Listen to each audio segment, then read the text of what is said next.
इनको इनके सेल में डाल दो।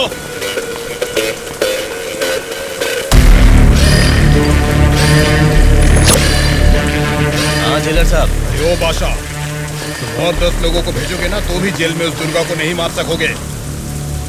क्या हुआ जेलर साहब? क्या हुआ है? तुमने जिन 10 लोगों को भेजा उन्हें उसने कुत्ते की तरह पीटा। मुझे तो लगता नहीं है उनमें से एक भी जिंदा बचेगा। आइंदा जेल के अंदर ऐसी बचकानी हरकत मत करना। जेल के बाहर ही निपटाओ। प्लानिंग जेल के बाहर करो। रखो फोन।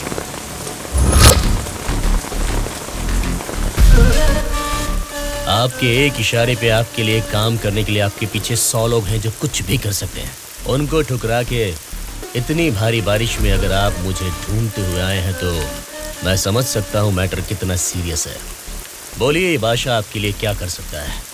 राज्य भर में जीतने वाले उन इंडिपेंडेंट कैंडिडेट्स के ऊपर हमें जल्द से जल्द ग्राउंड लेवल पर काम शुरू करना होगा। विपक्षी पार्टी कोशिश करे उससे पहले हमें ही उनको खरीदने की कोशिश करनी है। आज इस उम्र में भी इतने सालों से मैं एक विपक्ष की पार्टी ही चला रही हूँ बादशाह। इसीलिए चाहे कुछ भी हो जाए सरकार तो हमारी ही बननी चाहिए बादशाह। आपकी बात सही है मैडम, लेकिन इस दरमियान सरकारी पार्टी से मिला हुआ वो गुंडा दुर्गा हमारी तरफ आने वाले इंडिपेंडेंट्स को अपनी तरफ नहीं खींचेगा, इसकी क्या गारंटी है? काटने वाले कुत्ते को बांध के रखते हैं, इसीलिए इस बार उसके ऊपर नॉन बेलेबल केसेस लगवाकर उसे जेल में बंद रखा है। इसका मतलब हमारे लिए कोई खतरे की बात नहीं है ना मैडम? इस काम को अंजाम देने के लिए तुम्हें एक काम करना होगा। क्या करना है बोलिए मैडम। सेंट्रल जेल में एक कैदी है।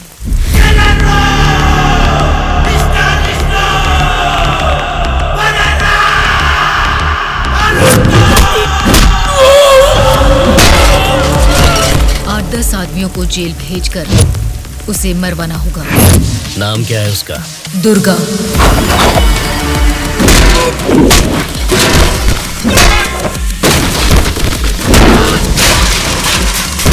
He is the most dangerous animal.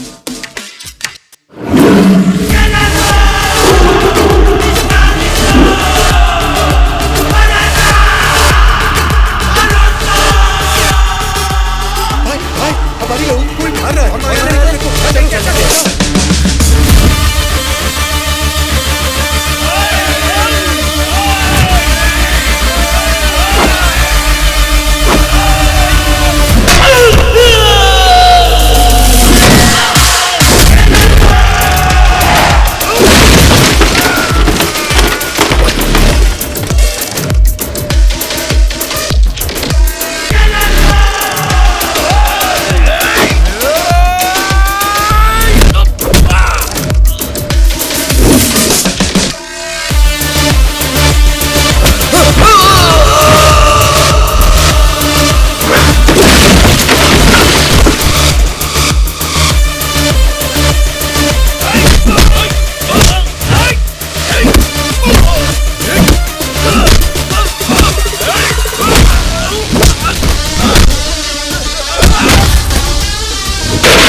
उसे मुझ पे छोड़ दीजिए मैडम, मैं देख लूंगा। ये जेल है, कोई पबजी खेलने का ग्राउंड वाउंड नहीं, समझ गया? बोल क्यों नहीं रहा है? क्यों मारा उन लोगों को? नजरें नीची करो। कायदे में रहोगे तो फायदे में रहोगे मुन्ना, नहीं तो मेरे बारे में तुम जानता नहीं हो, सीधे तिहाड़ जेल में फेंक दूंगा। ए, तुम लोग क्या देख रहे हो? इसे ले जाके सेल में डाल दो। जेलर साहब। क्या हुआ बादशाह, बात क्या है? मैं अपने 10 छोकरों को आपके जेल भेज रहा हूँ। इस बार किसे टपकाना है? दुर्गा नाम है उसका। दुर्गा बोले तो वो सरकारी पार्टी का आदमी है ना? हाँ साहब, वही है। उसको उड़ाने के लिए अपोजिशन वालों से कितना लिया है और उसमें मेरा कमीशन कितना है? हमेशा की तरह आपके अकाउंट में ट्रांसफर हो जाएगा। स्टेट में इस बार भी हमारी सत्ता आने वाली है, इसलिए कल मेरे फार्म हाउस पर आप सबके लिए एक पार्टी रखी है। Hello sir, CM sir. Central jail से जेलर मधुसूदन बोल रहा हूँ सर। आपको एक खास बात बताने के लिए ही मैंने फोन किया। क्या बात है, बोलो। जेल में आए हुए आपके लोगों को मारने के लिए अपोजिशन वालों ने सुपारी दिया है सर। अगर आपको आपके लोगों की जरूरत नहीं है तो मैं बीच में नहीं आऊंगा, लेकिन अगर आपको इनकी जरूरत अभी भी है तो अपनी जान पर खेलकर भी मैं उन्हें बचा लूंगा। अब आप बताइए, आप किन लोगों को मैं बचा लूं या फिर उनके हवाले छोड़ दूं? मुझे जरा 10 मिनट का टाइम दीजिए। ठीक है सर, मैं आपके कॉल का इंतजार करूंगा।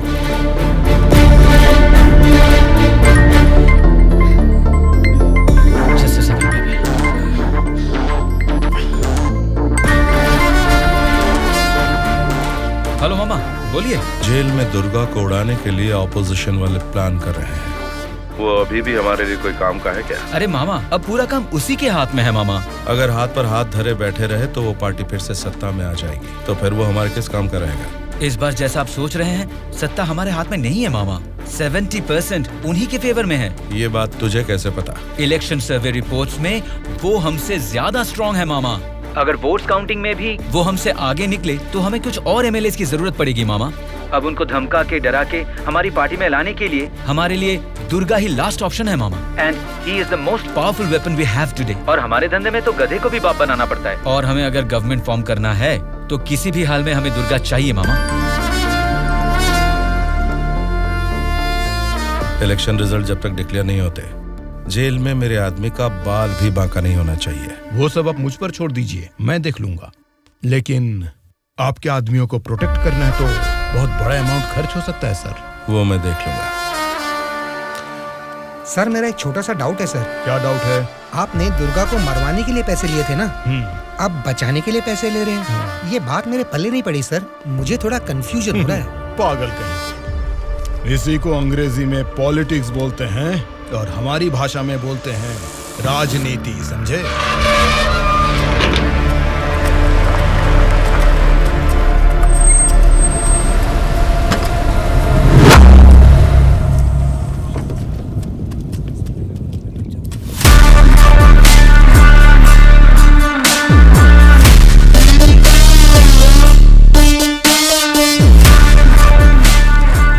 फिर से जेल में आ गए ना, अब लगता है जेल में कोई बड़ा कांड होने वाला है।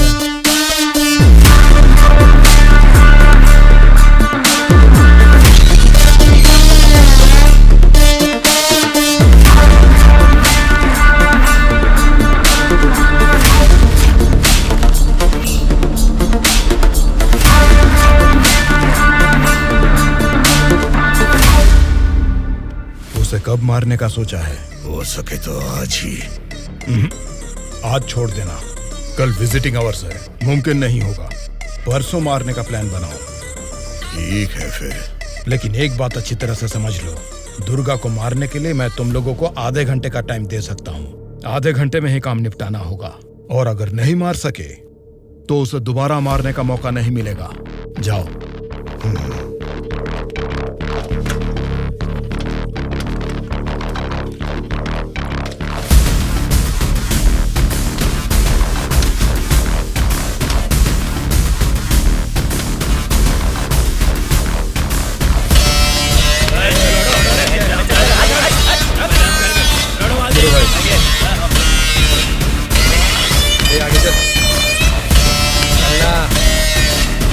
पता नहीं क्या।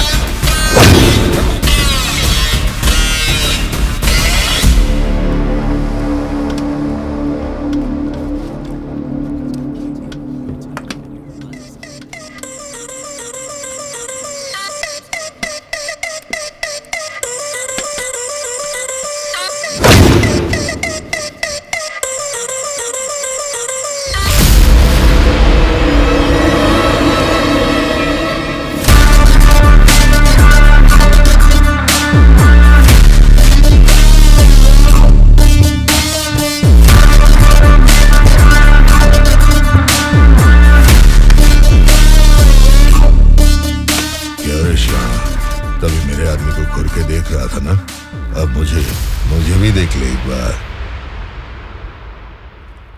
ए, बहरा है क्या? आंखें निकाल कर गोटियां खेलूंगा। ए, बोलना। तेरे से बात करे ला रे, समझ में नहीं आता भाई क्या बोल रहा है।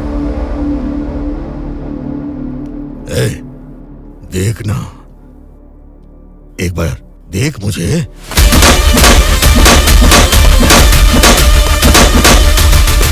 मेरे बारे में तुम जानता नहीं हो, सीधे तिहाड़ जेल में फेंक दूंगा।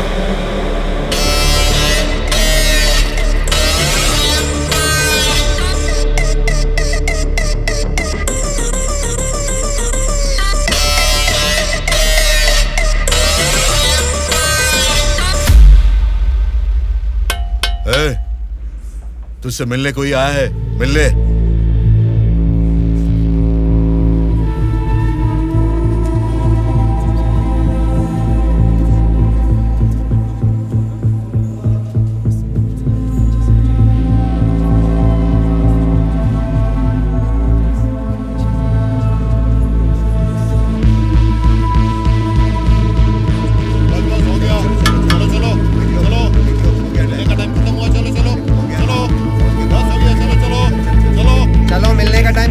चलो निकलो यहाँ से, चलो टाइम हो गया।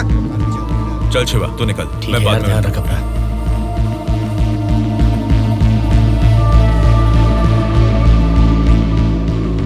शिवा, भावना कैसी है? देखा, अभी याद आई ना तुझे उसकी? मुझे लगा तू भूल गया था।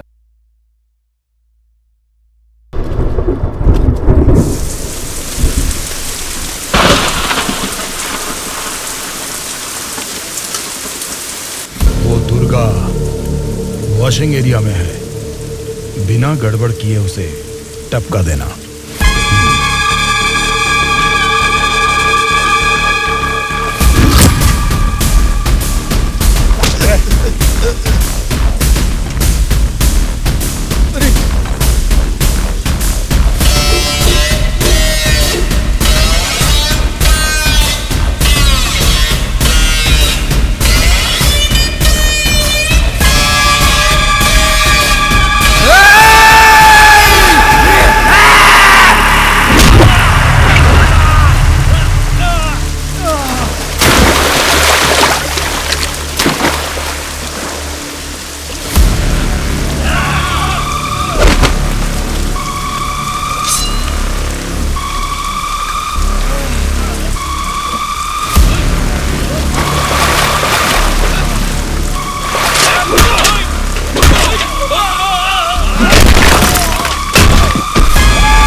इनको इनके सेल में डाल दो।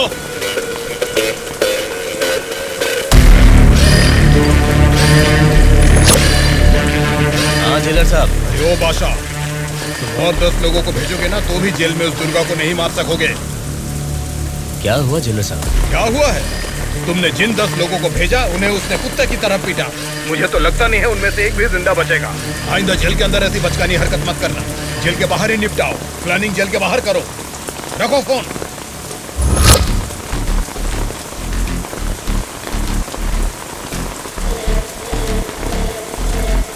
आपने जो यकीन मेरे ऊपर किया था मैं उससे निभा नहीं पाया मैडम।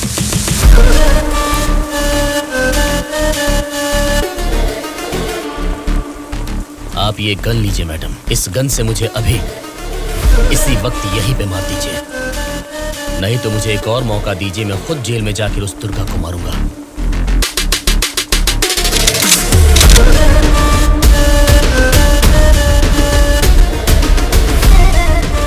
अगले हफ्ते इलेक्शन के रिजल्ट आने वाले हैं। अगर रिजल्ट मेरी फेवर में नहीं आए तब बताऊंगी कि तुम्हें किसको मारना है।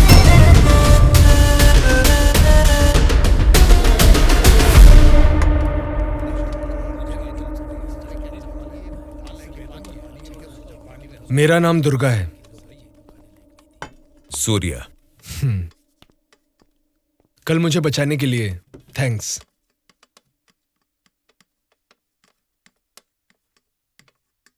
तुम्हारे बारे में सुना था, तुम किसी मर्डर केस में जेल आए हो।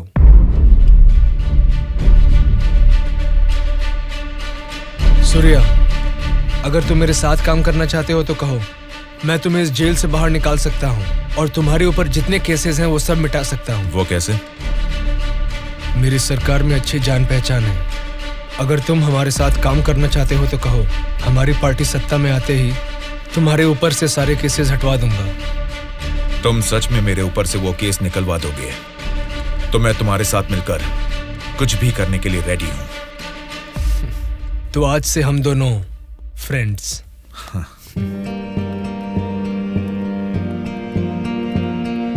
अच्छा, उस दिन वो लोग तुम्हें मारना क्यों चाह रहे थे? ऑपोजिशन वाले तो मुझे कई दिनों से मारने की कोशिश कर रहे थे, क्योंकि उन्हें इस बार जेल में मौका मिल गया, इसीलिए वो मुझे मारने आ गए।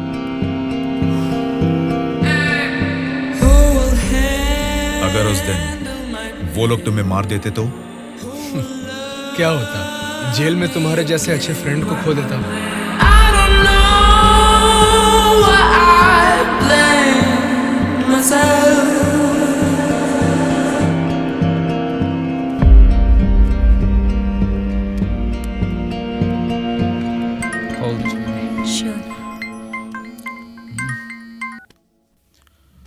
हेलो, मैं दुर्गा बोल रहा हूँ।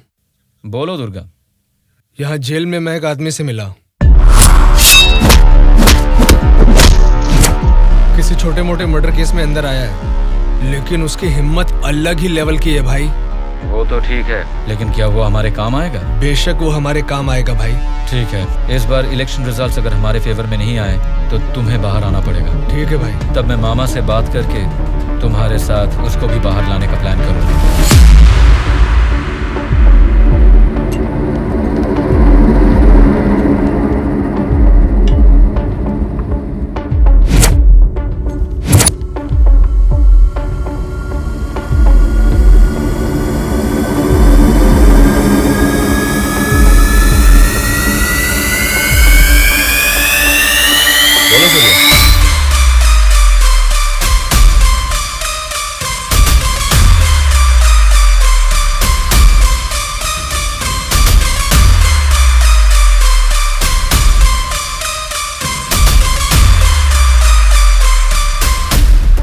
देखो सूर्या, ये सोसाइटी नहीं बदलेगी, ना ही जनता।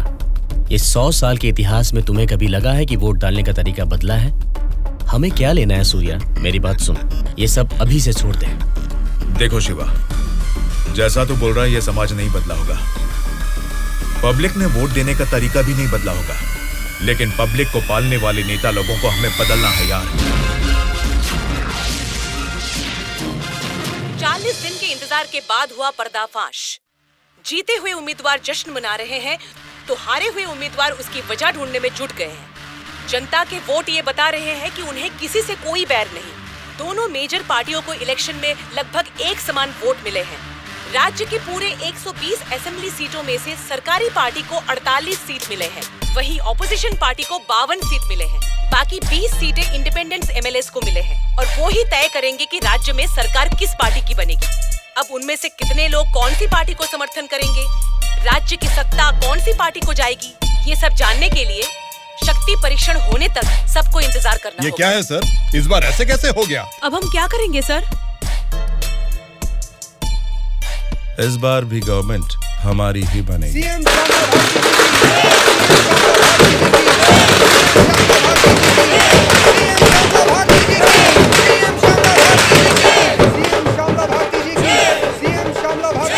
मैडम, इस बार सरकारी पार्टी से आपकी पार्टी लीड में है। इस बारे में आपका क्या कहना है?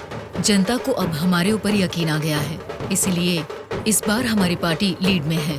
Thank you. श्यामला भारती जी की, सीएम श्यामला भारती जी की, सीएम श्यामला भारती जी की, सीएम श्यामला भारती जी की, सीएम श्यामला भारती जी की, सीएम श्यामला भारती जी की, सीएम श्यामला भारती जी की, सीएम श्यामला भारती जी की।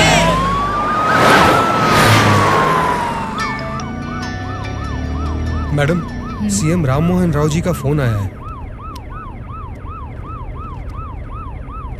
बोलिए एक्स सीएम राम मोहन राव जी, कैसे लगे आपको इस बार के इलेक्शन के नतीजे? इस बार 4 सीट आपको ज्यादा मिली है, ऐसा सोचकर ये मत समझिए कि जीत आपकी हुई है। मिस श्यामला भारती जी, आपको सरकार बनाने के लिए आपकी पार्टी का और 10 एमएलए की जरूरत है। अगर 10 एमएलए को खरीद लिया तो भी 10 दिन के अंदर शक्ति परीक्षण के लिए उनका वहाँ होना बहुत जरूरी है। तो जाहिर है कि आपकी पार्टी को मेरी पार्टी से भले 4 सीटें ज्यादा आई है या मेरी पार्टी को 4 सीटें कम आई है, तो भी आखिर में असेंबली में आपकी जगह हमेशा की तरह विपक्ष में ही रहेगी। ये बात मत भूलिएगा मिस श्यामला भारती जी। ठीक है राम मोहन राव जी, इस बार संसद में हम विपक्ष में रहेंगे या आप विपक्ष में रहेंगे, देखते हैं। Good luck.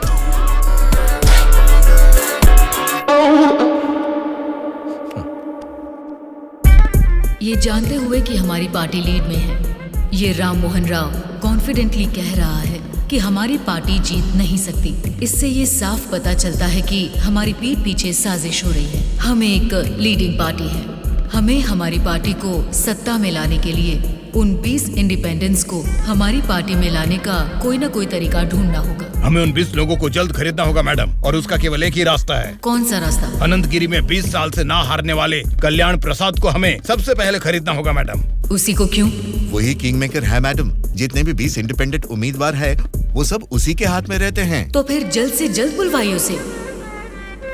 कल्याण प्रसाद को फोन करके कहो कि तुरंत मेरे फार्म हाउस पर आकर मुझसे मिले। ओके? ठीक है सर।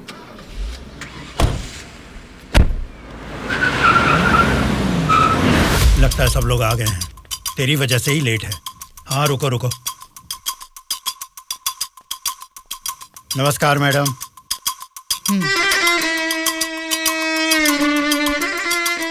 मैडम, डायरेक्टली पॉइंट पर बात करेंगे, इससे दोनों का टाइम बचेगा। मैं भी सीधे पॉइंट पर आकर बात करूंगी। आपके 20 एमएलए को हमारी पार्टी को समर्थन देना होगा। इसके लिए आपके एक एमएलए की कीमत बताइए। एक एमएलए ने अपने मतदान क्षेत्र में जीतने के लिए तकरीबन 50 करोड़ रुपए खर्च किए हैं। एक एमएलए को 100 करोड़ दे दीजिए। क्या मतलब? एक एमएलए को 100 करोड़? मतलब इसके हिसाब से 20 एमएलए को 2000 करोड़? हाँ मैडम। इतना क्यों? मार्केट में आजकल रेट बहुत बढ़ गए मैडम। एक जमाने में खाना पकाने का तेल 100 रुपए लीटर मिलता था और अब 230 रुपए हो गया है। फिर भी लोग खरीद रहे हैं ना। वैसे जनता के बारे में हम कुछ सोच रहे हैं क्या? नहीं ना। इसीलिए जैसे चीजों के दाम बढ़ गए हैं, वोटर्स ने भी अपने रेट बढ़ा दिए हैं मैडम। एक टाइम पे 1000 रुपए में मिलने वाले वोट अब 5000 में मिलते हैं। यहाँ कोई भी कैंडिडेट को देख के वोट नहीं डालता मैडम, वो वोट डालता है कैश देखकर ही। मतलब आपके एमएलए को हमारी पार्टी को समर्थन देना है तो आपको 2000 करोड़ देने होंगे, सही कहा? 2000 करोड़ नहीं मैडम। तो फिर? 2500 करोड़। मतलब 2500 करोड़ रुपए। यस। वो 500 करोड़ किसके लिए? वो मेरा कमीशन है मैडम। आपका कमीशन 500 करोड़ है? जी मैडम, मैं आपको कोई प्याज टमाटर थोड़ी ना बेच रहा हूँ। इस राज्य की सत्ता 5 साल के लिए दे रहा हूँ आपको। इसके बदले में एक छोटी सी 500 करोड़ की रकम कमीशन लेने में कोई गलती नहीं है madam.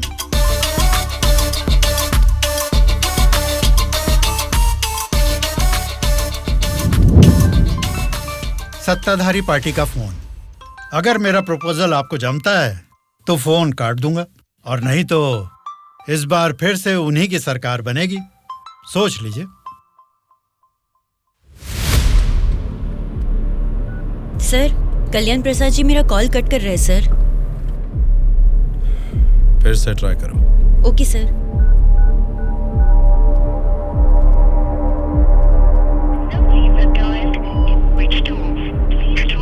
Sir, phone switch off आ रहा है सर।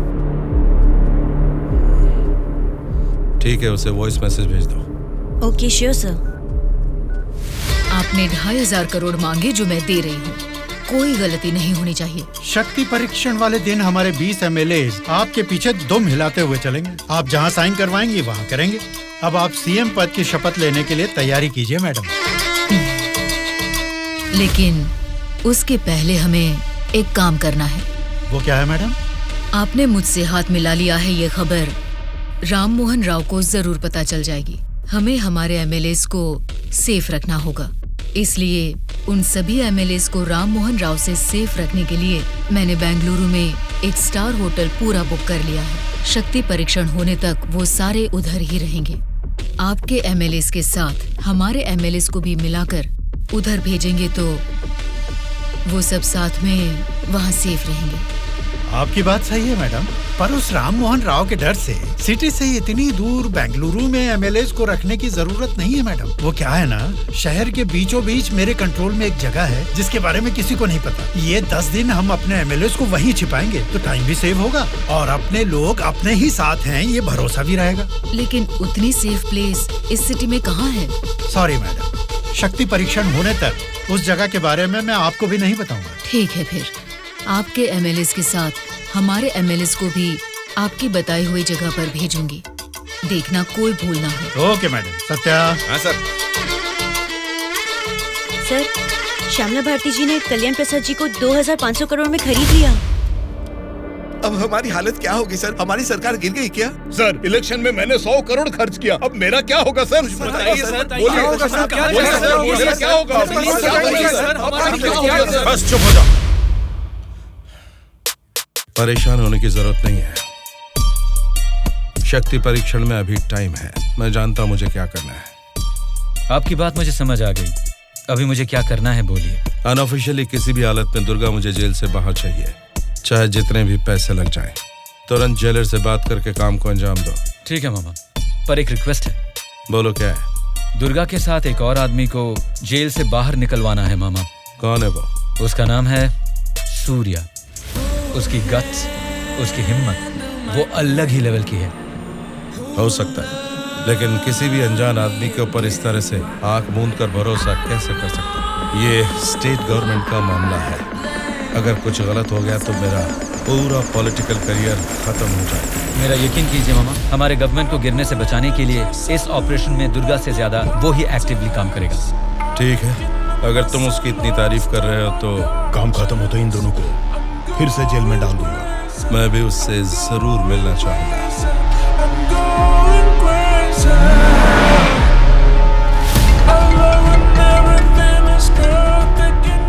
हेलो मैडम, मुझे आपको एक इन्फॉर्मेशन देनी है। हाँ बोलिए। जेल से दुर्गा भाग गया है। अपने एमएलएस को संभालिए।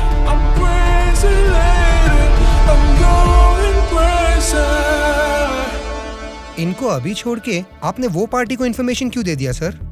वो लोग आपस में लड़के मरेंगे तो ही ना हम जैसे लोग सेफ रहेंगे।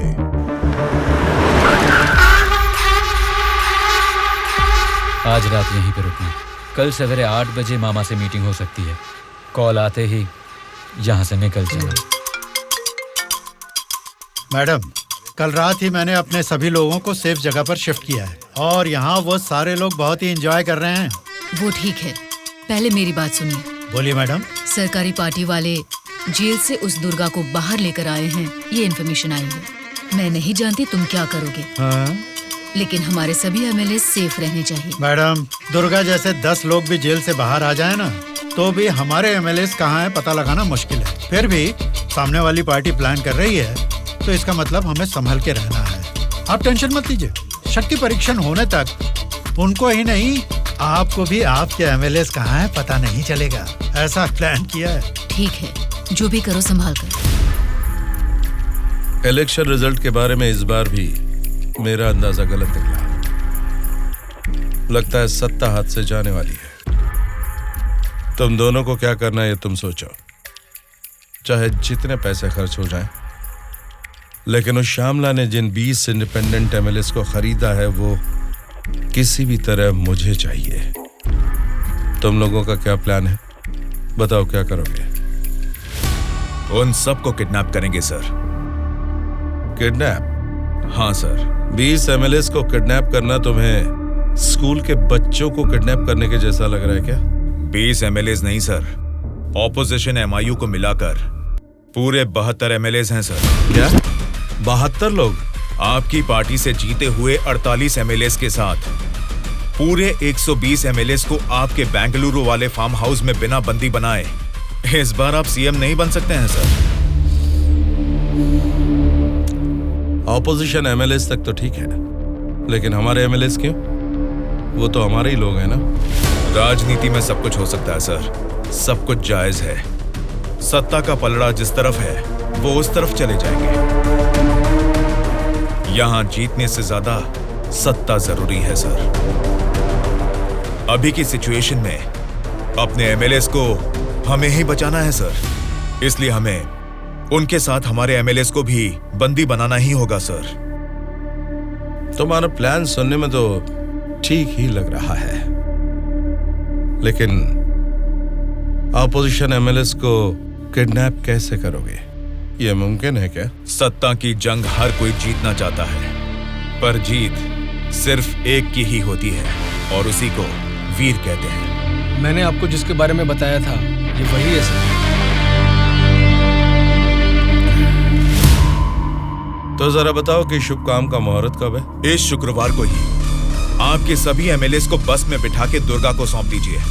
दुर्गा उनको बेंगलुरु हाईवे के एक ढाबे पर लेकर आएगा। इसी बीच ऑपोजिशन के सभी एमएलएस को किडनैप करके लाने का जिम्मा मेरा होगा। गुड। तुम्हारे प्लान के साथ तुम्हारा कॉन्फिडेंस भी मुझे अच्छा लगा।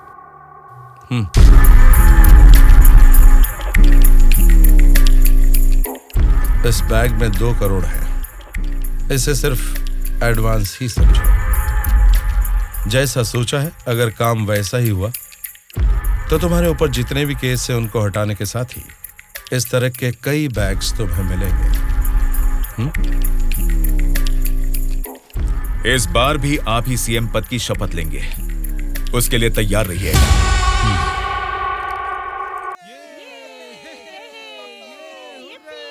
कल्याण प्रसाद के फोन का लास्ट कॉल लोकेशन कल रात 11 बजे का गुलजार हाउस में दिखा रहा था। तभी से लेके अब तक वो किसी के टच में नहीं है।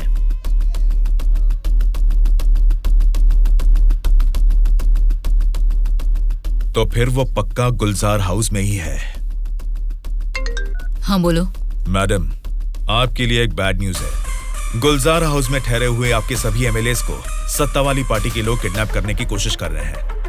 आप फौरन उनको वहां से कहीं और शिफ्ट करवाइए, नहीं तो सीएम नहीं बन पाएंगी। लेकिन तुम कौन हो? आपका हितैषी हूं।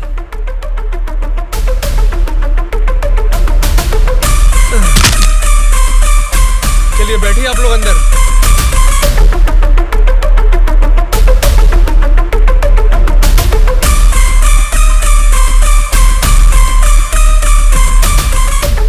बोलिए मैडम। कहाँ हैं आप? मैं नहीं बता सकता। मैं सीरियसली कुछ पूछ रही हूँ, उसका सीधा जवाब दीजिए। मैं भी सीरियसली ही बोल रहा हूँ मैडम, नहीं बता सकता। आप सब गुलजार हाउस में हैं, ये बात मैं अच्छी तरह से जानती हूँ। वो कैसे मैडम? गूगल मैप पे भी सर्च करने पर इस जगह के बारे में किसी को पता नहीं चलता। सिर्फ मुझे ही नहीं बल्कि सरकारी पार्टी वालों को भी पता है कि आप सब कहाँ छुपे हो। अब क्या करें मैडम? उनके वहाँ पहुँचने से पहले निकलो वहाँ से और अपने साथ सभी एमएलएस को वहाँ से शिफ्ट कर दो। लेकिन अभी के अभी इतने एमएलएस को कहाँ शिफ्ट करेंगे मैडम? मैं बस भेज रही हूँ, मेरे बैंगलोर वाले रिसोर्ट में शिफ्ट हो जाओ। समझ गए तुम? समझ गया।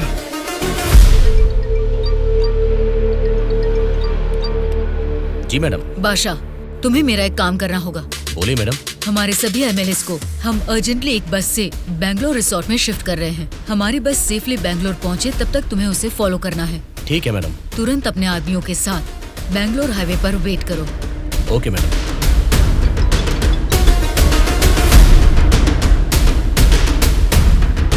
हेलो मैडम, मैं ट्रैवल एजेंसी का बस ड्राइवर बोल रहा हूँ मैडम। कहाँ पहुँचे तुम? मैं बिल्कुल सही लोकेशन में पहुँच गया हूँ मैडम। ठीक है, हमारे लोग वहाँ आएंगे, वेट करो। ठीक है मैडम।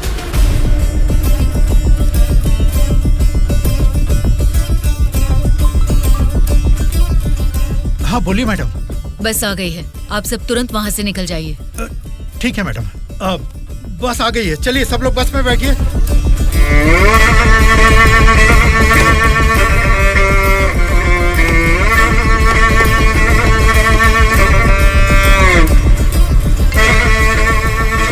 मैडम सब लोग बस पे चढ़ गए मैडम, अभी निकल सकते हैं क्या मैडम?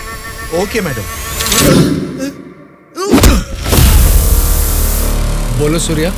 दुर्गा, हमारा प्लान सक्सेस हुआ। अब सभी एमएलएस मेरे कब्जे में हैं। तुम हाईवे के ढाबे पे वेट करो, मैं भी पहुंचता हूँ। ओके। क्या रे, कुछ पता? बोली मैडम। बस निकल गई है और थोड़ी ही देर में बैंगलोर हाईवे एंटर करेगी। अगर कोई भी हमारी बस को फॉलो करता हुआ दिखे तो उसे वहीं मार देना।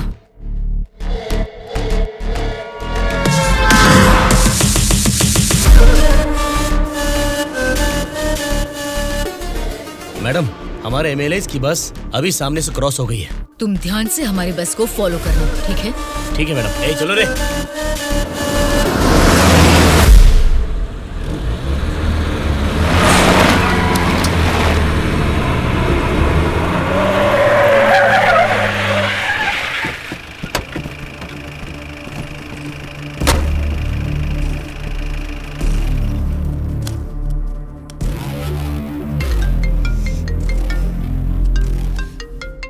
बोलो बादशाह। हाँ मैडम, अभी हमारी बस हाईवे के बाजू में एक ढाबा के पास रुकी हुई है। नाइट जर्नी है ना बादशाह, चाय कॉफी पीने के लिए रुके होंगे। अब इतना भी फोन करके बताओगे? Madam madam. अब क्या हुआ बादशाह? हमारे बस के पीछे ही एक और बस आके रुकी है। और एक बस? हाँ मैडम, देखने में तो सरकारी पार्टी की एमएलए की बस लग रही है। क्या सरकारी पार्टी के एमएलए की बस? हाँ मैडम, पक्का उन्हीं लोगों की बस है मैडम। सच में? लेकिन उनकी बस वहाँ क्यों आई है? पता नहीं चल रहा मैडम। जैसे हम अपने एमएलएज को बैंगलोर भेज रहे हैं, वैसे ही वो अपने एमएलएज को शायद किसी सेफ जगह पर भेज रहे होंगे। हो सकता है, फिर भी दोनों बस एक ही जगह पर एक ही समय पर ये कैसे हो सकता है? तुम एक काम करो बादशाह, हमारे एमएलएज की बस वहाँ से सुरक्षित निकल जाए, तब तक उनकी बस पर तुम कड़ी नजर रखना। ठीक है मैडम।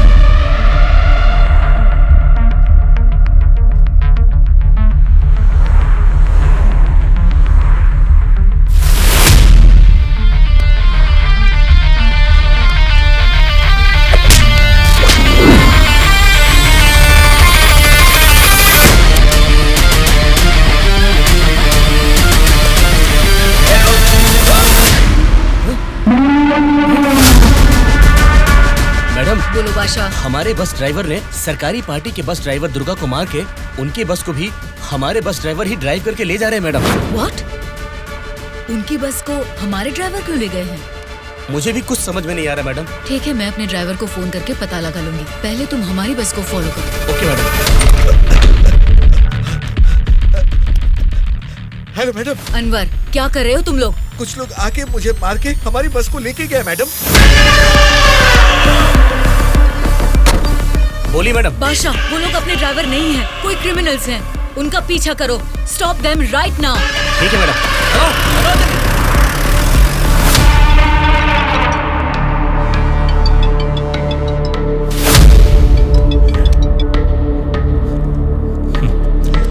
बोलिए श्यामला जी, इस वक्त कैसे याद किया? बड़े रिलैक्स्ड मूड में लग रहे हैं आप। एक शॉकिंग न्यूज सुनाऊं आपको? बताइए, क्या है वो? अभी तक मैंने सोचा कि संसद में आपके और मेरे बीच में स्पर्धा है, लेकिन हमारी इस स्पर्धा में किसी तीसरे ने एंट्री ली है। उसने क्या किया है अगर ये आपको बताऊंगी तो बहुत बड़ा झटका लगेगा। वो तीसरा कौन है और उसने क्या किया है ये आप बताएंगी, तभी तो पता चलेगा कि मुझे बड़ा झटका लगेगा या नहीं। जेल में से आपने एक जानवर को बाहर निकलवाया मिस्टर राव। उस जानवर को मारकर उस तीसरे ने हमारे एमएलएस के साथ आपके एमएलएस को भी किडनैप करके वहाँ से भाग गया है मिस्टर राव। अगर मुझे पता चला कि उस तीसरे और आपके बीच में कुछ कनेक्शन है तो मेरी एक बात याद रखना, आपका पॉलिटिकल करियर मैं पूरी तरह से बर्बाद कर दूंगी मिस्टर राम मोहन राव।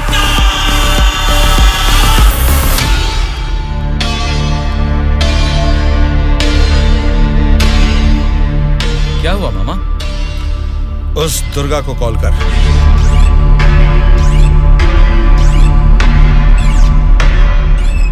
वो फोन नहीं उठा रहा है।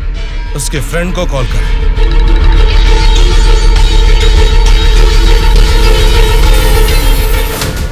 मेरे पॉलिटिकल करियर में ये फर्स्ट टाइम है जब मैंने किसी पर यकीन करके धोखा खाया। बोल कौन है रे तू? बोला था ना, ये सत्ता की जंग हर कोई जीतना चाहता है, लेकिन किसी एक को ही जीत मिलती है, उसी को वीर कहते हैं। अब वो जंग शुरू हो चुकी है। वीर कौन है और वो जंग किस मकसद से कर रहा है, आगे आगे तुमको सब समझ में आएगा। तब तक के लिए वेट एंड सी।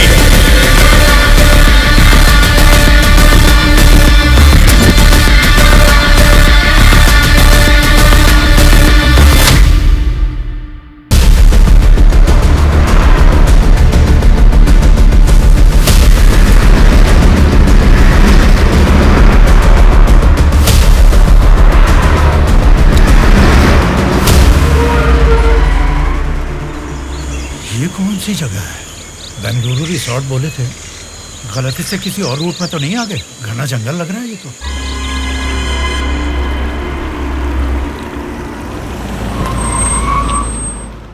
सर वो क्या है कि तुम पर भरोसा करके काम सौंप दिया, इसके लिए तो मुझे खुद को जूते मारने चाहिए। अपना ये चेहरा फिर मुझे कभी मत दिखाना। पता नहीं कहां से एक अनजान आदमी को लाकर मेरे सर पर बैठा दिया। अब देखो उसने क्या किया है। सॉरी मामा। मर जाओ जाकर। उस डीजीपी को फोन करके फार्म हाउस में आने के लिए कहो। ओके मामा। क्या रे, हमारी पार्टी ज्वाइन करने के लिए इस जंगल में आ गए तुम लोग? अरे जब लीड में हम हैं तो तुम्हारी पार्टी में आने की नौबत क्यों आएगी हमें? लीड में हम हैं बोलकर तुम सब लोग हमारी पार्टी में आ गए। देख लो, कुछ अकल है कि नहीं? खाली लीड नहीं, जीतने वाली भी अपनी ही पार्टी है। रुक जाओ, क्या है ये? इतना शोर कर रहे हो? आपस में लड़के कुछ नहीं मिलने वाला। हमें कुछ भी बोलिए, लेकिन हमारी पार्टी को कुछ मत बोलना। समझ गए? जरा सामने आओ और अपनी पार्टी की ताकत दिखाओ। हमारी पार्टी का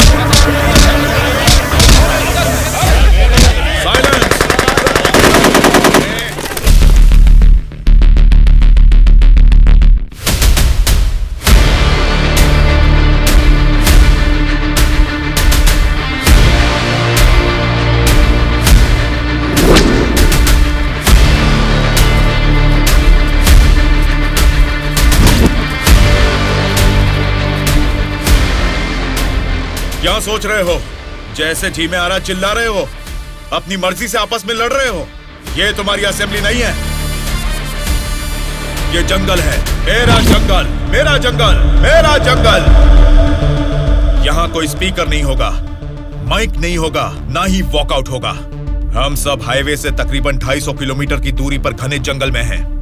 बेटा, तुम लोग नेक्सलाइस्ट हो, माओइस्ट हो, टेररिस्ट हो, कौन हो बेटा तुम लोग? वो सब कहां से पैदा हुए हैं? तुम जैसे लोगों की गलती से ही वो लोग पैदा हुए हैं। बेटा, तेरी बात मैं मानता हूँ, लेकिन मैं शुगर पेशेंट हूँ। टाइम पर खा के अगर मैंने दवा नहीं लिया तो मेरी बॉडी कांपने लग जाती है बेटा। तुम हेल्थ मिनिस्टर हो ना? हाँ बेटा। तुम्हारे पास बड़े हॉस्पिटल्स हैं, फिर भी तुम्हें ये सब बीमारियां हैं, तो तुम पब्लिक का भला कैसे करोगे? बेटा, हमारे पेट में चूहे दौड़ रहे हैं, पहले कुछ खाने के लिए तो दे दीजिए।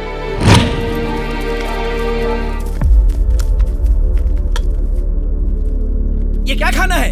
ये तो जेल के खाने से भी बदतर है। क्यों रे? तेरी राशन की दुकान में यही चावल तो बिकता है, फिर वो लोग कैसे खाते होंगे, कभी सोचा है?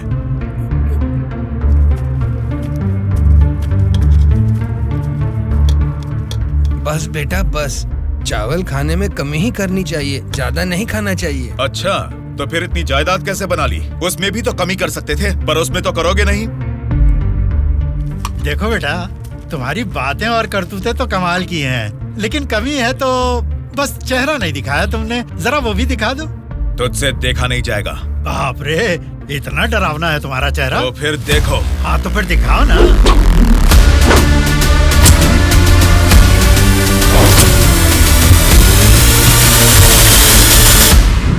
हमारी जिंदगी को लक्ष्य देता है ये महाविद्यालय, हमारे भविष्य को भी रचता है ये विद्यालय। स्वामी विवेकानंद ने कहा था कि देश का भविष्य युवा पीढ़ी के हाथों में है, लेकिन युवा होने के नाते हम क्या कर रहे हैं? देश के भविष्य से मुझे क्या करना है, ऐसा बोलकर हम खुद ही को स्वार्थी बनाते जा रहे हैं। मतलब हमारा पढ़ाई करना, नौकरी करना स्वार्थ है क्या? प्रॉब्लम पढ़ाई के बारे में या जॉब के बारे में नहीं है बेटा, तो फिर देश के भविष्य के बारे में ना सोचना ही प्रॉब्लम है। इसीलिए तो हर 5 साल में हम वोटिंग करके नेता लोगों को चुनते हैं, ये सब काम तो उनका है। वही तो हम लोगों की गलती है, वोट देते हैं और भूल जाते हैं। एक स्टूडेंट की हैसियत से फैसला करना आपके हाथ में नहीं है, लेकिन बेहतर समाज का निर्माण करने का सामर्थ्य आप में है। उन लोगों को खड़ा करके पूछने का हक भी आपको है। जब आप लोग ऐसा करेंगे तब स्वामी विवेकानंद की बात सच होगी कि देश का भविष्य युवाओं के हाथों में है। जाल खरीदने के लिए पैसे देंगे, नाव खरीदने के लिए लोन देंगे। तुमसे यही वादा इलेक्शन से पहले किया गया था ना, लेकिन अब सत्ता में आकर 4 साल होने के बाद भी एक भी वादा पूरा नहीं किया। इसको आप कब तक सहेंगे और कितने दिन भुगतेंगे? इन एमएलएस को जीतने दीजिए और सवाल कीजिए।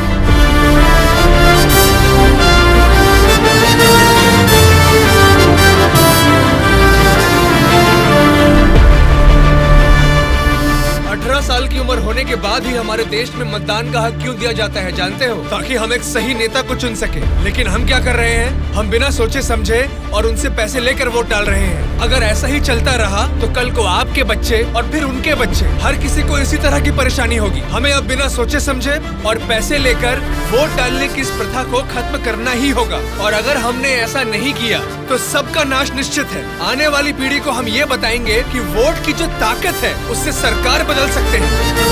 जनता की सच्चाई। स्टूडेंट सर, आजकल जनता के सामने समाज के बदलाव की बातें करते रहते हैं सर। आजकल ये फैशन हो गया है सर। ठीक है। हाँ? उसके भाषण की वजह से अपनी इमेज डैमेज नहीं होनी चाहिए। सर, हमें उनकी परवाह नहीं करनी चाहिए, वो लोग कुछ प्रॉब्लम नहीं करेंगे सर। अपने किसी आदमी को बोलो इन पर जरा नजर बनाए रखे। Okay sir. दिल्ली से आते ही इनके बारे में कुछ करेंगे। क्या बताऊं बेटा, इस गांव की समस्या वैसे की वैसी ही है। हमारी समस्याओं को सुनने के लिए कोई वार्ड मेंबर नहीं आता है। सरपंच को तो दिखा ही नहीं, कॉर्पोरेटर काम नहीं करता, और एमएलए के लिए क्या बताऊं, 4 साल पहले हमने उनको जिताया, वो तो ऐसे गायब हुए जैसे गधे के सर से सिंह। उनसे मिलने जाओ तो लात मार के भगा देते हैं।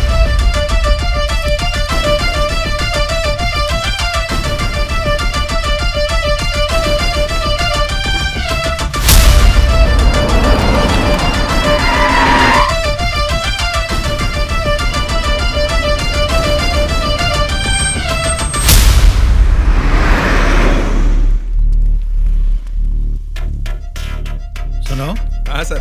हम बगल वाली स्टेट में गए थे ना? हाँ सर। तो ये यूएस गए थे, ऐसा फ्लेक्सी क्यों लगा है? हाँ सर। चलो लगे रहने दो सर। फोटो अच्छी है।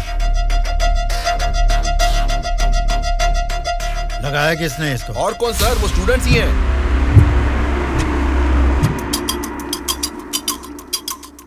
इन पोस्टर्स को देखकर वो एमएलए पक्का रिएक्ट करेगा। रिएक्ट तो करेगा, पर कैसे रिएक्ट करेगा वो पता नहीं चल रहा। जैसा भी रिएक्ट करें, कोई भी प्रॉब्लम आने तो हम सबका सामना कर लेंगे साथ में। जैसा आपने सोचा वैसा नहीं होगा।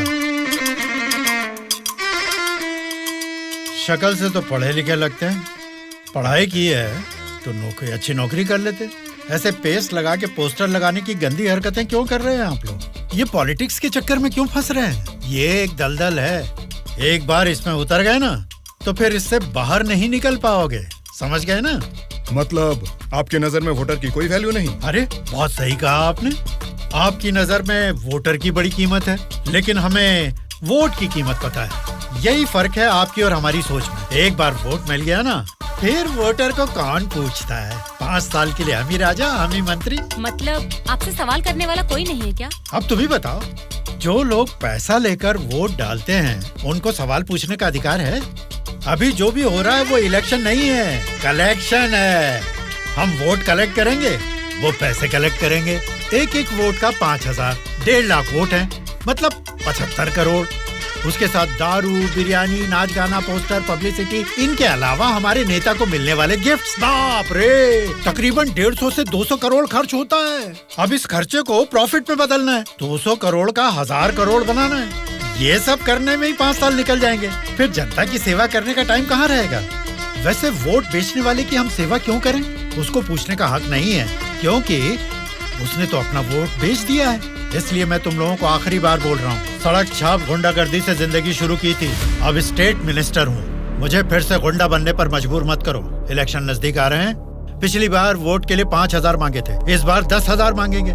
हमें इसके लिए तैयार रहना है। यहाँ वोट के लिए ही नहीं, सीट के लिए भी पैसे देने हैं। पार्टी हाईकमांड मेरी परवाह नहीं करेगी तो मुझे बहुत दिक्कत हो जाएगी। मेरे रास्ते से हट जाइए। इसके बावजूद भी अगर किसी ने रोका तो तुम सबकी डेट ऑफ बर्थ तो अलग अलग है, लेकिन डेट ऑफ डेथ एक हो जाएगी, याद रखना। चलता हूँ। डार्लिंग, डार्लिंग, सब अच्छा ही हुआ है। टी स्टेट का एडवांस दे दिया है। अगले महीने इलेक्शन है, उसके बाद रजिस्ट्री होगी। ऊटी टी स्टेट की तुम ही मालकिन हो। तुम्हारा सर देखो। आपकी नजर में वोटर की बड़ी कीमत है, लेकिन हमें वोट की कीमत पता है। एक बार वोट मिल गया ना, फिर वोटर को कौन पूछता है। 5 साल के लिए हम ही राजा, हम ही मंत्री। आज की ब्रेकिंग न्यूज, हम आपके सामने एमएलए कल्याण प्रसाद जी की बेईमानी का खुलासा करने वाले हैं। टीवी देखिए सर। जो लोग पैसा लेकर वोट डालते हैं, उनको सवाल पूछने का अधिकार है। अभी जो भी हो रहा है वो इलेक्शन नहीं है, कलेक्शन है। तो तुम सबकी डेट ऑफ बर्थ तो अलग अलग है, लेकिन डेट ऑफ डेथ एक हो जाएगी, याद रखना। खुद कल्याण प्रसाद जी के मुंह से ये बातें सुनने के बाद उन्हें मिनिस्टर के पद से ही नहीं, बल्कि पार्टी के हाई कमांड ने उन्हें पार्टी से भी सस्पेंड कर दिया है। आपको बिना बताए पद से निकाल दिया, ये तो नाइंसाफी है सर। क्या नाइंसाफी है रे? हाँ, मैं एक बड़ा बदमाश हूँ, ऐसा ही बोलकर इन्होंने वीडियो में मान लिया। सब लफंगे लोगों के ये बड़े नेता हैं। लो खाओ, सब ठूसो। और काम भी क्या है? खाना और सोते रहना। और बचा ही क्या है? बाप रे बाप, कितने सपने दिखाए थे। ऊटी में टी स्टेट लूंगा, कर्नाटक में कॉफी स्टेट लूंगा, अगली इलेक्शन में जीतूंगा तो मैं होम मिनिस्टर बनूंगा, तुम होम मिनिस्टर की बीवी बनोगी, बाद में सीएम और मैं सीएम की बीवी। क्यों जी, तुम तो मुझे सीएम की बीवी बनाना चाहते थे, तुम तो खुद ही सीएम नहीं बन पाए। अभी देखो, नालायक की बीवी बनकर बैठी हूँ यहाँ पर। मैं सोच रही थी सीएम की बीवी बनने के लिए क्या करना पड़ेगा। देखते क्या हो जी, बताओ ना क्या करना है। बहुत बोल चुके हो, आप जाओ।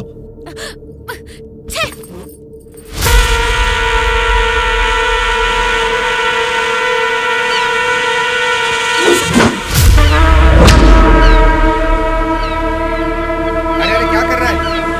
निकाल उसे।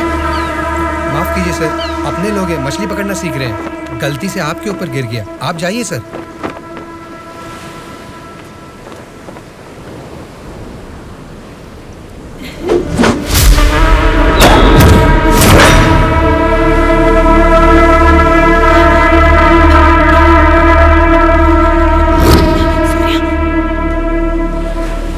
सॉरी सर, मछली पकड़ते समय समुंदर में सब मछलियां तो नहीं पकड़ सकते ना सर। हमारे हाथ में आई हुई मछली पकड़ेंगे, गलत मत समझिए। अब जाइए।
किसने तुम सबको भेजा है?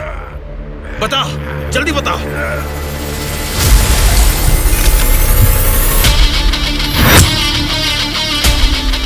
इतना हैरान क्यों है? मरा हुआ आदमी तेरे सामने जिंदा कैसे खड़ा है, यही सोच रहा है ना तू? मुझे मारना तेरे बस की बात नहीं है, ना ही तेरे बाप से हो पाएगा। वोट देना हर एक का हक है, उसे पैसे देकर मत खरीदो। एमएलए एक रिप्रेजेंटेटिव होता है जो लोगों की समस्याओं को सरकार के पास लेकर जाता है, बल्कि ये नहीं कि वो उस क्षेत्र का राजा बनकर बैठे। जस्ट एक कर्मचारी है। तुम सब कुछ भूल गए हो, इसलिए याद दिलाने के लिए पोस्टर्स लगाए, लेकिन तुम तो समझ ही नहीं पाए। अब तक तो तुम्हें ही बदलने के बारे में सोचा था, इस चुनाव क्षेत्र के एमएलए को बदलने के बारे में नहीं। लेकिन अब बदलूंगा। अगले इलेक्शन में चुनाव के लिए रेडी हो जाओ। अब की बार कलेक्शन नहीं, इलेक्शन होगा।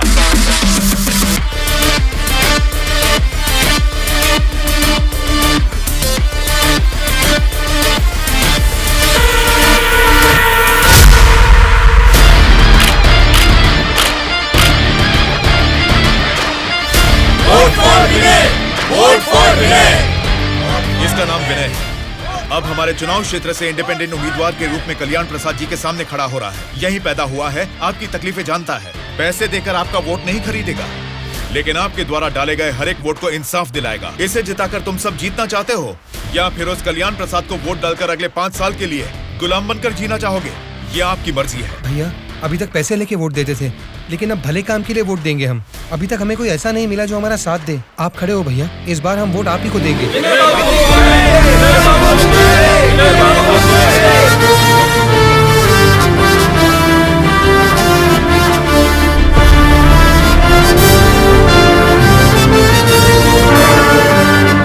ऐसा क्या? यहाँ आप लोग बैठकर ताश खेल रहे हैं और वहाँ आपके सामने दूसरा लीडर खड़ा हो रहा है।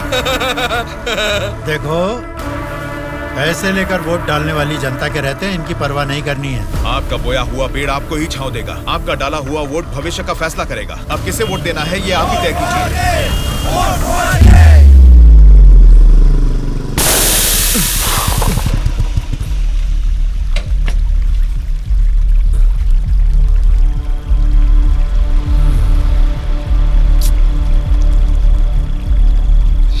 पंचर बना लो, पंचर। क्या बाबू, गाड़ी पंचर क्या?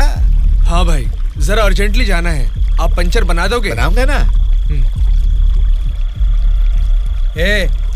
आगे जाके ये हमारे गांव का एमएलए बनेगा। पंचर थोड़ा खट से बना रे। तुम्हारे रोज जाने वाले रास्ते में अचानक तुम्हारी गाड़ी पंक्चर हो गई है, फर्क नहीं दिख रहा है क्या? उसके साथ जैसे गाड़ी पंक्चर हुई तभी पंक्चर वालों का हाजिर होना अजीब नहीं लग रहा है? वैसे तो इलेक्शन में खड़े होना भी अजीब बात है। आप तो एमएलए बन जाएंगे, असेंबली में चले जाएंगे, अपन तो इधर ही रह जाएगा ना। हम तो गुंडागर्दी ही करेंगे, और करेंगे भी तो क्या होगा? मारना, काटना, जलाना और बलात्कार करना। हम किसको मारेंगे, किसको काटेंगे जानते हैं? तेरे दोस्तों को। तेरे दोस्त सूर्या को बहुत बुरी मौत मारेंगे। बाद में बच्चों कौन जानते हैं आप? आपके साथ घूमती है ना वो गोरी गोरी लड़कियां, जैसे चाहे मजे करेंगे। अय्याशी करके मुंबई रेड लाइट एरिया में जाके बेच देंगे उनको, सोच लेना। चलो रे। आप सबको कुछ बताना चाहता हूँ, लेकिन आप लोग गुस्सा मत होना। तो फिर तुम वो बात ही क्यों कर रहे हो जिससे गुस्सा है? अरे वो बात नहीं है। अरे तो अब बता भी दो ना। मैं ये इलेक्शन नहीं लड़ूंगा। What? ए, सच सच बताओ, क्या तुम्हें किसी ने डराया? ऐसा कुछ नहीं है, मैं ये इलेक्शन नहीं लड़ूंगा बस। ए, तेरी आंखों में मुझे डर दिख रहा है। क्या बात है, बोल। हाँ यार, मैं डर रहा हूँ, तो अब क्या करूँ? अगर जान का डर था तो इस इलेक्शन में खड़ा होने के लिए तैयार क्यों हुआ? कल ही नॉमिनेशन की लास्ट डेट है। कल 3 बजे एमआरओ ऑफिस के पास हम सब तेरा वेट करेंगे। तू कल आ रहा है और नॉमिनेशन भी डालेगा। उल्टा सीधा बोलेगा तो इन सब के बारे में तो नहीं जानता, लेकिन मैं तुझे मारकर समुंदर में फेंक दूंगा। याद रखना, कल शाम को 3 बजे एमआरओ ऑफिस। ये चलो रे। कल हम तेरे लिए वेट करेंगे।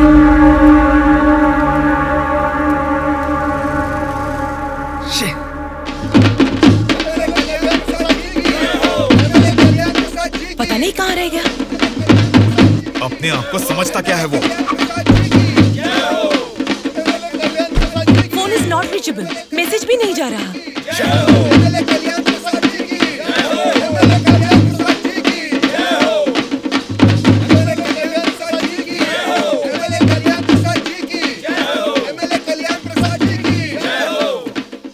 संभाल के रखना, बात के कार्यक्रम में काम आएंगे। नमस्कार वोटर महाराज, आपके अनमोल वोट आप मुझे ही देंगे ना? आप ही देंगे। अच्छा मुहूर्त निकलने से पहले नॉमिनेशन करके आता हूँ। नमस्ते।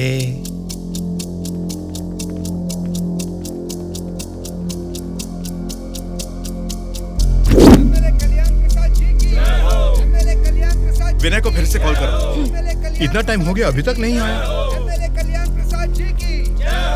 छोटे भाई, आपका कैंडिडेट अभी तक नहीं आया ना?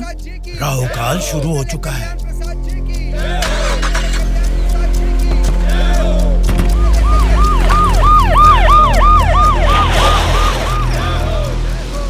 हम तुम्हें अरेस्ट करने आए हैं। हमें चलो बताते हैं।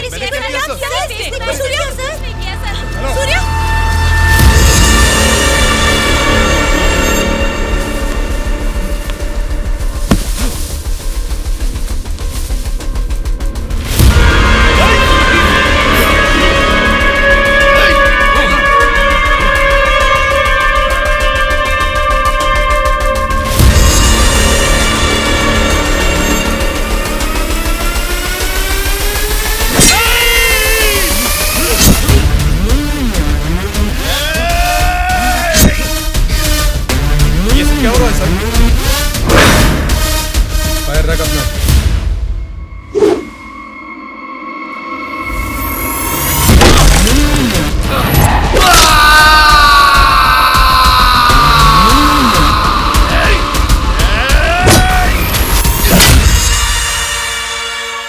पकड़ रहे इसे। सर, ये सब क्या हो रहा है सर? हो रहा है नहीं, जो हुआ है वो बता रहा हूँ। पकड़ इसे।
इंस्पेक्टर साहब, छोटे भाई से कुछ बात करनी है। Okay sir. छोटे भाई, खुद को ही अकलमंद समझते हो, तुम्हारे रेंज की नहीं है, फिर भी मेरी थोड़ी सी अकल है। तुम्हारे इस्तेमाल किए हथियार को मैंने भी यूज किया, सोशल मीडिया। कल ही नॉमिनेशन की लास्ट डेट है। तू कल आ रहा है और नॉमिनेशन भी डालेगा। उल्टा सीधा बोलेगा तो, लेकिन मैं तुझे मारकर समुद्र में फेंक दूंगा। छोटे भाई, पॉलिटिक्स मतलब एक ऐसा समंदर जिस पे सफर के लिए शिप चाहिए या तो फिर बोट। तुमने खाली हाथ तैरना चाहा तो बीच समंदर में डूब जाओगे। तेरे जैसे नालायक को ही बोट और शिप की जरूरत पड़ती है, मुझे जरूरत नहीं है। मैं तुझे पीछा करके शिकार करके पकड़ूंगा, क्योंकि मैं एक शार्क हूँ, समझा? वो सही में शार्क निकला। पीछा किया, शिकार किया और अब क्या करेगा? चलो यहाँ से। हाँ, चलो चलो जल्दी चलो। निकलो। हाँ, चलो जल्दी चलो। कुछ भी कहो यार, मौसम तो बहुत लाजवाब लग रहा है। पेट में बहुत गड़बड़ है, लगता है इधर ही बैठ के आ जाएगी। भाई, इस उम्र में भी तू टाइम पे हल्का हो जाता है, मतलब तेरा हेल्थ तो एकदम सुपर है मेरे भाई।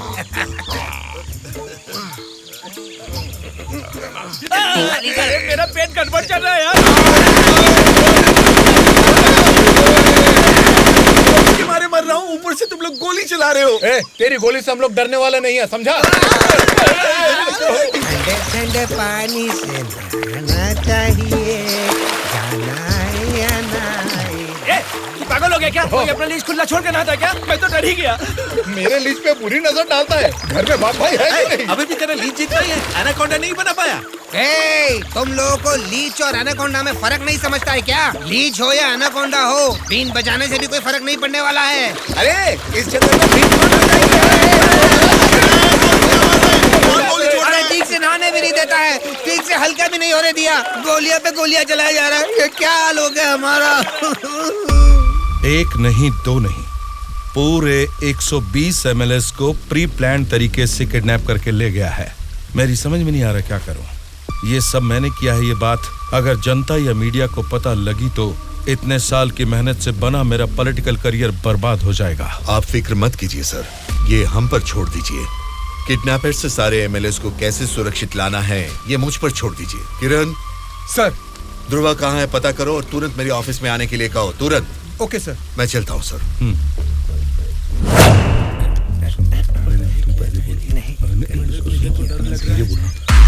मुझे तो डर लग रहा है। तुम ही बोलो बेटा। क्या है?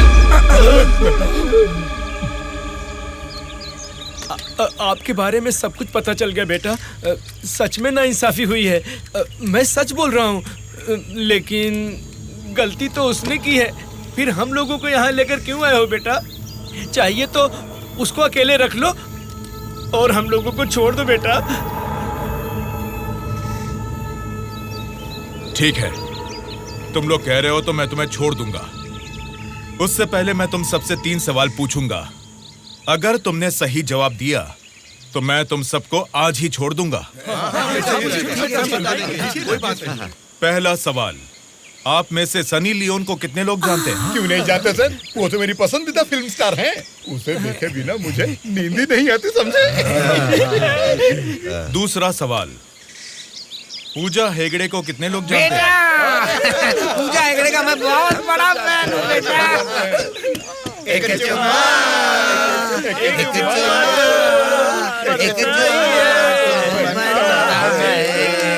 एक चुम्मा।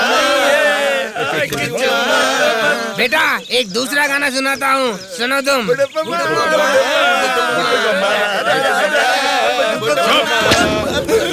तीसरा सवाल, नारायण स्वामी को कितने लोग जानते हैं? भाई नारायण स्वामी ना, उनका व्रत मैं हमेशा रखता हूँ। तुम सनी लियोन को जानते हो? पूजा हेगड़े ने कितने एक्टर्स के साथ डांस किया ये भी जानते हो? लेकिन जनता के लिए अपनी जान भी कुर्बान करने वाले नारायण स्वामी को नहीं जानते। कौन है बेटा वो? कोई देवता है क्या? हाँ, देवता ही है, लेकिन मंदिर में रहने वाला देवता नहीं, जनता के दिल में रहने वाला देवता, नारायण स्वामी।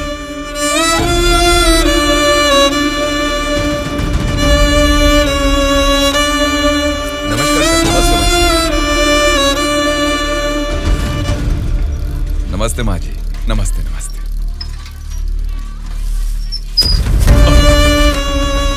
ये क्या किया बहन जी?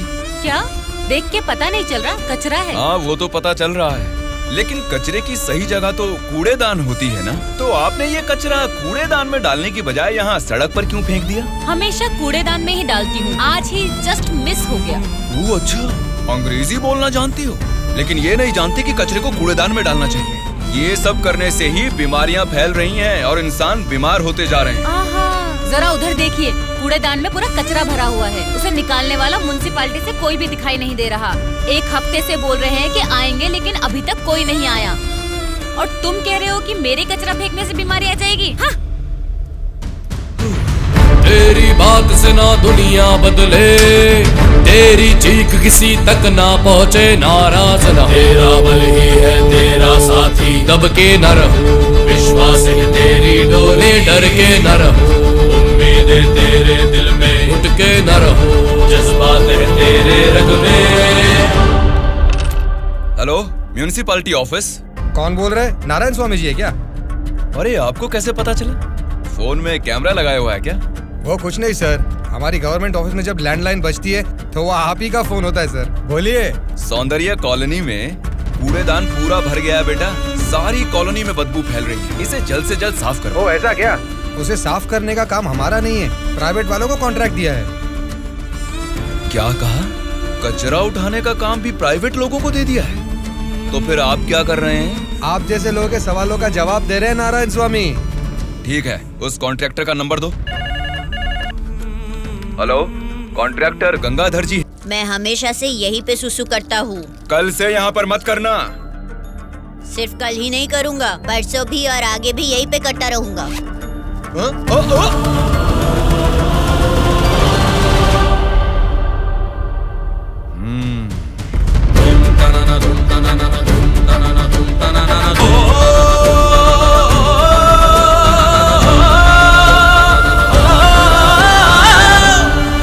क्या हुआ? क्यों नहीं पेशाब किया?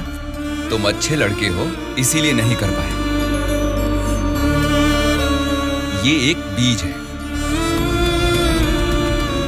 ऐसे क्या देख रहे हो?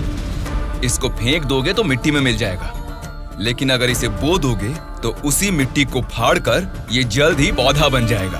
तुम इस बीज जैसे ही हो बेटा। ये बीज एक बड़ा वृक्ष बनेगा, खाने को फल देगा, अगर नहीं भी दे पाया तो कम से कम 10 लोगों को छांव देगा, बारिश लाएगा। अगर तुम इसे बो दोगे तो ये बीज बड़ा होके तुम्हारे बाद भी तुम्हारा नाम रोशन करेगा। अब इसे बोना है या फेंक देना है, तुम्हारी मर्जी है।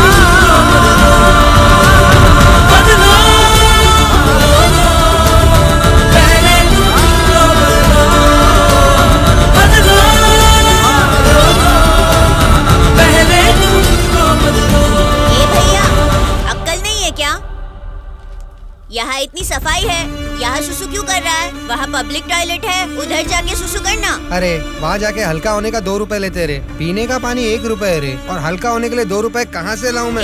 चलो जाओ यहाँ से। जा रहा हूँ मैं।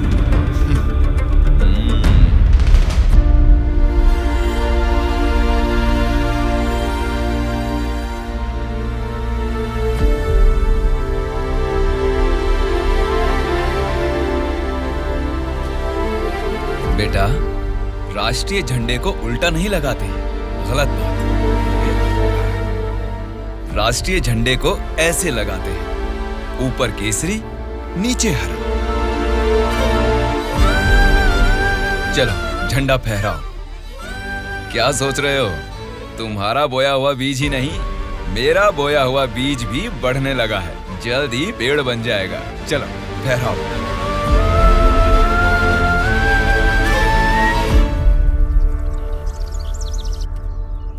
तुम्हारे माँ बाप कौन हैं? क्या करते हैं वो? मेरे माँ बाप गांजे का ना धंधा करते थे। पुलिस की पिटाई की वजह से मेरे पापा नहीं रहे और मेरी माँ जेल में है। तो मतलब तुम पढ़ते नहीं हो क्या? पहले पढ़ता था, मेरी माँ ने पढ़ाई बंद करवा के बोला कि गांजे के धंधे में लग जाओ, इसलिए उन्होंने मुझे स्कूल से भी निकलवा दिया। अब मैं स्कूल जाके नहीं पढ़ सकता। मैं पढ़ाऊंगा तो पढ़ोगी? हाँ पढ़ूंगा।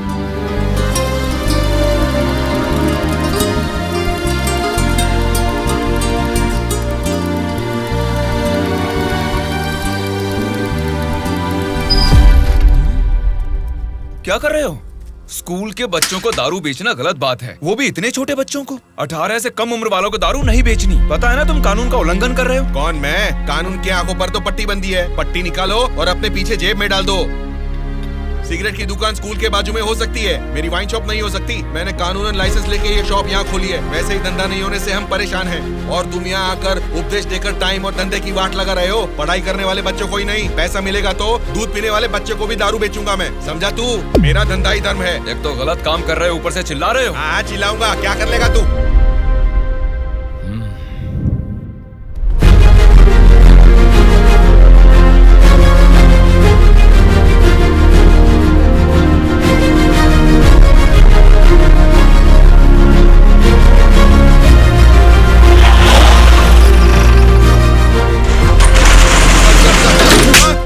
इंस्पेक्टर साहब, आप इस पर इस तरह हाथ नहीं उठा सकते। इसको कल आपको कोर्ट में हाजिर करना चाहिए। उसकी दारू की दुकान बंद करा के आपने हमारे लिए अच्छा काम किया है साहब। सच में आप जैसे लोग नेता बनेंगे तो हमारे लिए बहुत अच्छा काम करेंगे साहब।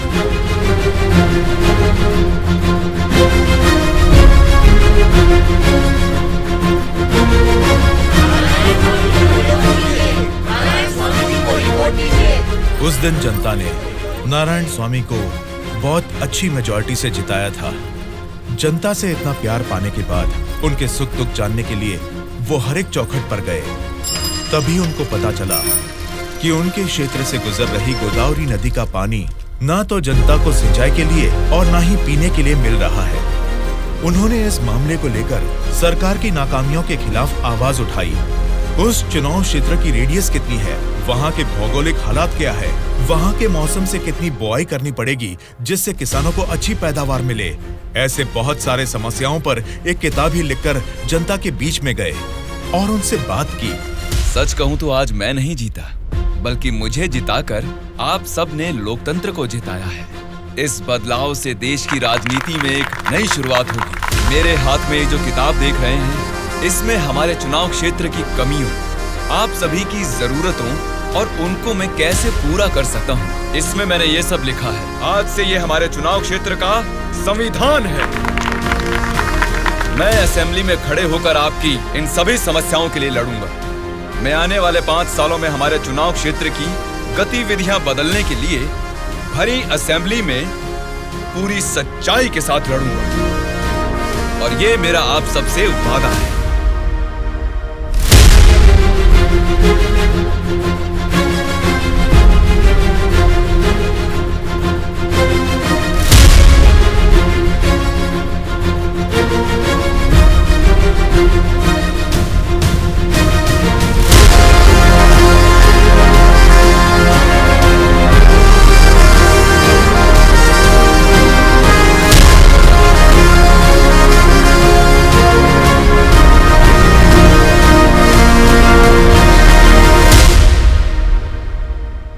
स्पीकर महोदय, ये हमारे चुनाव क्षेत्र की समस्याओं की किताब है।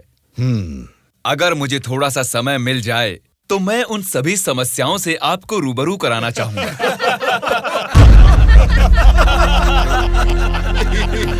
अरे आप लोग हंस क्यों रहे हैं? मैंने कोई कॉमेडी की है क्या? नहीं ना, हंसना बंद कीजिए।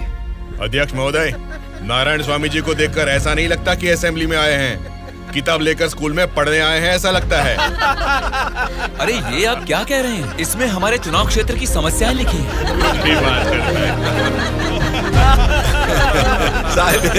स्पीकर महोदय ने साइलेंस बोला, आप फिर भी हंस रहे हैं। चुप हो जाइए। ये क्या स्पीकर महोदय, ये तो आपकी भी नहीं सुन रहे। The house is adjourned. Tomorrow at 8 a.m. चलो यार, चलो।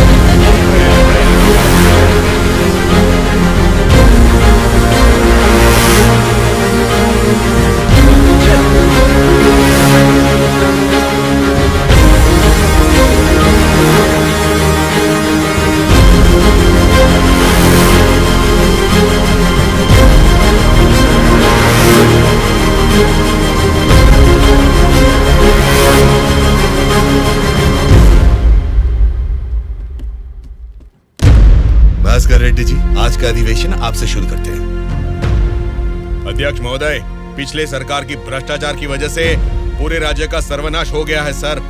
क्यों सर्वनाश हुआ है उसकी वजह बता रहा हूँ अध्यक्ष महोदय। प्रचार तो राम राज्य का हो रहा था, लेकिन राज्य में राक्षस राज्य हो गया है अध्यक्ष महोदय, इसलिए इस तरह बात करनी पड़ रही है। ये क्या बोल रहे हो तुम? हमारी सरकार को राक्षस की सरकार बोल रहे हो? मुंह पे जुबान है तो क्या कुछ भी बोलोगे भास्कर रेड्डी? आगे के 5 साल तुम सत्ता में कैसे रहोगे ये मैं भी देखूंगा। तुम क्या देखोगे? मुंह बंद करके बैठो, नहीं तो बैठ जाएंगे। क्या कर लोगे तुम? मैं क्या करूंगा? हमारी मेजोरिटी कितनी है पता है ना? 100 लोग हैं। अगर हम चाहेंगे तो तुम में से एक भी असेंबली को छोड़कर नहीं जा सकता। हाँ, कुरुक्षेत्र में कौरव भी 100 ही थे, याद है ना? लेकिन अंत में क्या हश्र हुआ उनका? हमने भी हाथ में चूड़ियां नहीं पहन रखी। बहुत बोल चुके हो तुम, अब बैठ जाओ। तुम कौन होते हो हमें बिठाने वाले? तेरे सामने ही बोल रहा हूँ, अगर हमें गुस्सा आ गया ना तो असेंबली छोड़ के कोई भी बाहर नहीं जा पाएगा, कह रहा हूँ। क्या कह रहे हो? नहीं जा पाएंगे मतलब मारोगे हमें? दम है तो आ जाना, देखते हैं। ये क्या रे? हम लोग कुछ बोलते नहीं इसलिए सर पे चढ़ गए। तब से तुम ही हमें उकसा रहे हो। हमें उकसाएगा और हम भड़केंगे भी नहीं। हम क्या घूंघट ओढ़ के बैठे हैं? हिम्मत है तो हमको रोक के दिखा। रोज देखना है तो फिर आ जाओ, इधर का इधर ही फैसला कर देते हैं। आ जाओ, आ जाओ, अरे आ जाओ, मैं तो आ जा। बैठ जाइए आप लोग, बैठ जाइए, शांति रखिए। भास्कर रेड्डी जी, मैंने साइलेंस बोला ना, कंट्रोल रखिए। साइलेंस, साइलेंस, आप सब लोग बैठ जाइए। Silence, silence. 1 घंटे के लिए सभा को स्थगित करता हूँ। भद्राचलम चुनाव क्षेत्र के एमएलए नारायण जी को मैं बात करने के लिए अनुमति देता हूँ। महोदय, आज इस सभा में मैं इन सभी के सामने एक बात बोलना चाहता हूँ। प्रोसीड।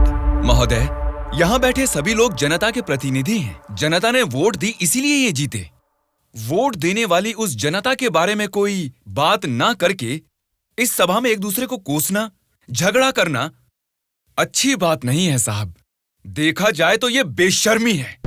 अध्यक्ष महोदय, नारायण स्वामी जी अपनी मर्यादा का उल्लंघन कर रहे हैं। जनता ने आंख बंद करके वोट डालकर हमें नहीं चुना है। अध्यक्ष महोदय, इनकी मजाल तो देखिए, हमें बेशर्म बोलता है। इस बात के ऊपर तो नारायण स्वामी जी को तुरंत हमसे यहाँ क्षमा मांगनी चाहिए, अभी के अभी।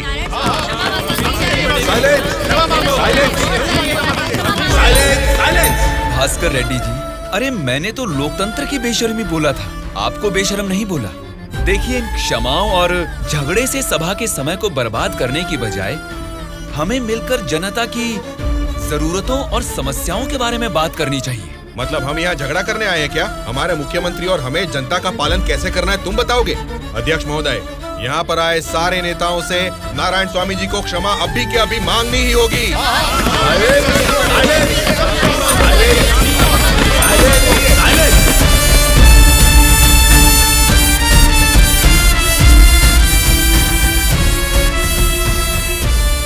उनके बर्ताव से तुम क्यों दुखी हो रहे हो? सब ठीक हो जाएगा साहब, एक बार फिर आपको बोलने का मौका जरूर मिलेगा साहब। गूंगे को माइक पकड़ा देंगे तो कुछ फायदा थोड़ा ही होगा। जितने भी मौका देंगे होने वाला कुछ नहीं है। सोच समझ के तो बात ही नहीं कर पाता है ये गोलू, क्या बात कर रहा है तू?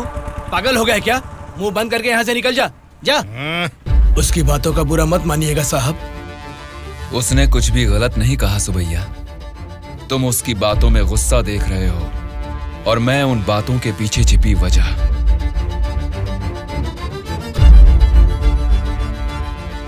महोदय, हमारे चुनाव क्षेत्र में सारे संसाधन हैं, लेकिन उन्हें कैसे इस्तेमाल करना है हमारे लोग ये ना जानने की वजह से पीछे रह गए हैं। इस बारे में सरकारी पार्टी को कई बार विनती करने के बाद भी वो लोग फंड्स अलॉट नहीं कर रहे हैं। अगर ऐसा ही रहा तो हमारे चुनाव क्षेत्र की जनता हम पर भरोसा कैसे करेगी? बोलिए महोदय।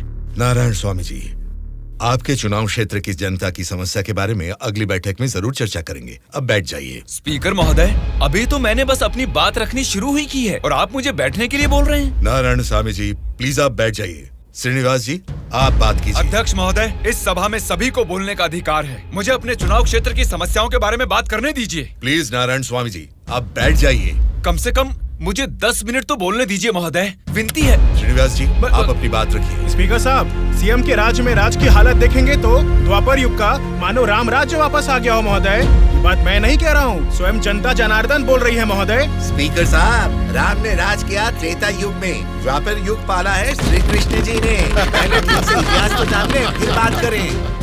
बोला था ना, गूंगे को माइक थमा देने से कुछ नहीं होने वाला। देख लिया, नेता तो ऐसा होना चाहिए जिसके सदन में बोलने से सब थर-थर कांपे, सबकी धज्जियां उड़े, जरूरत पड़े तो वो लड़ने पे आ जाए। ये सारे गुण होते हैं सदन के नेता के। और हमारे इस नेता को देखो, इनमें एक भी ऐसा गुण नहीं है। हम सभी लोगों ने अपनी पढ़ाई लिखाई बंद करके आपको इलेक्शन जितवाया था। किस लिए? ताकि हम सब लोग बेरोजगार बैठे रहे, कुछ ना करें।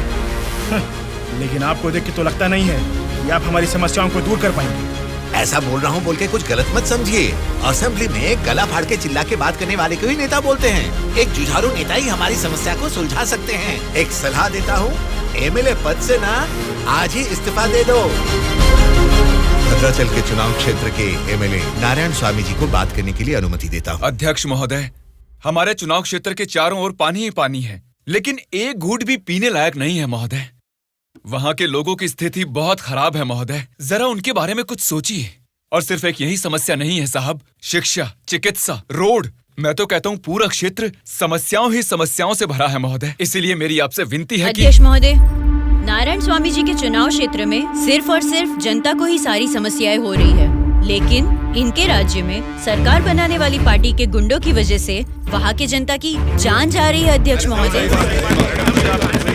सत्ता इनके हाथ में है और पैसे बनाना ही इनकी पार्टी का मकसद है। दरअसल सत्ता में रहकर इन्हें अपनी दारू की दुकानें चलानी है और सारा इल्जाम हम पे थोपना है। अध्यक्ष महोदय, हम सिर्फ दारू की दुकान ही चला रहे हैं साहब। ये विपक्ष के लोग जब सत्ता में थे तब सीधा ब्रोथेल हाउस ही चला रहे थे। हाँ साहब, ये सही कह रहा हूँ मैं।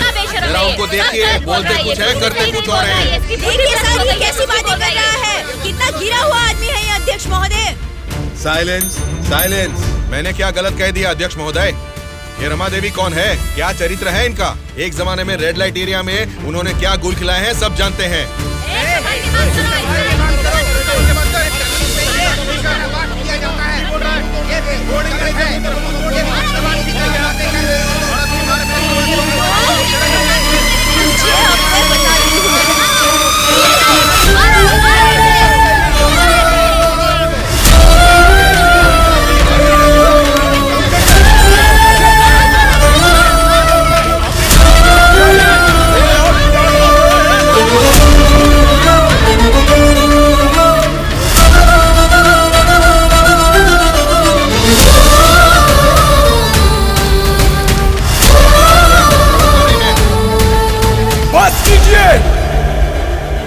अरे ये संसद है या फिर कुरुक्षेत्र है?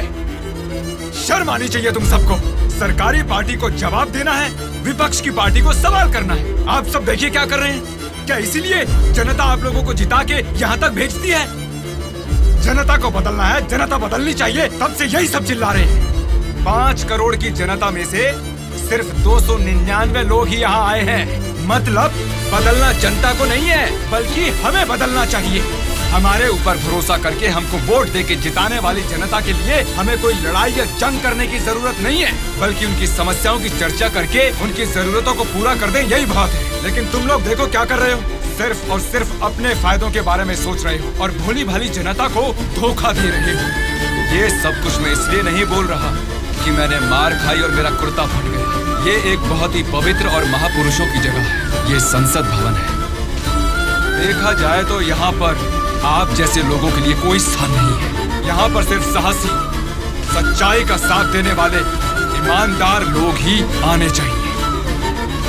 जब ऐसे लोग इस संसद भवन में आने शुरू होंगे, सिर्फ और सिर्फ तभी इस राज्य और देश का भला हो सकता है। अंकल, उदास क्यों हो आप?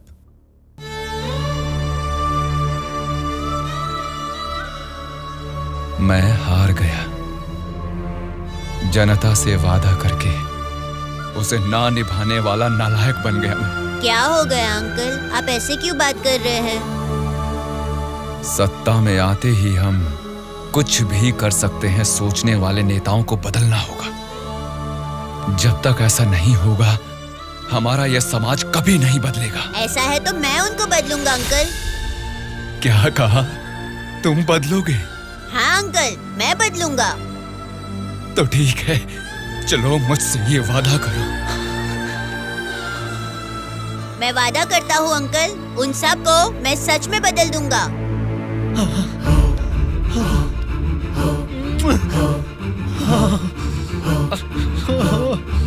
बदलना है, तुमको ही बदलना है, तुम ही बदलोगे।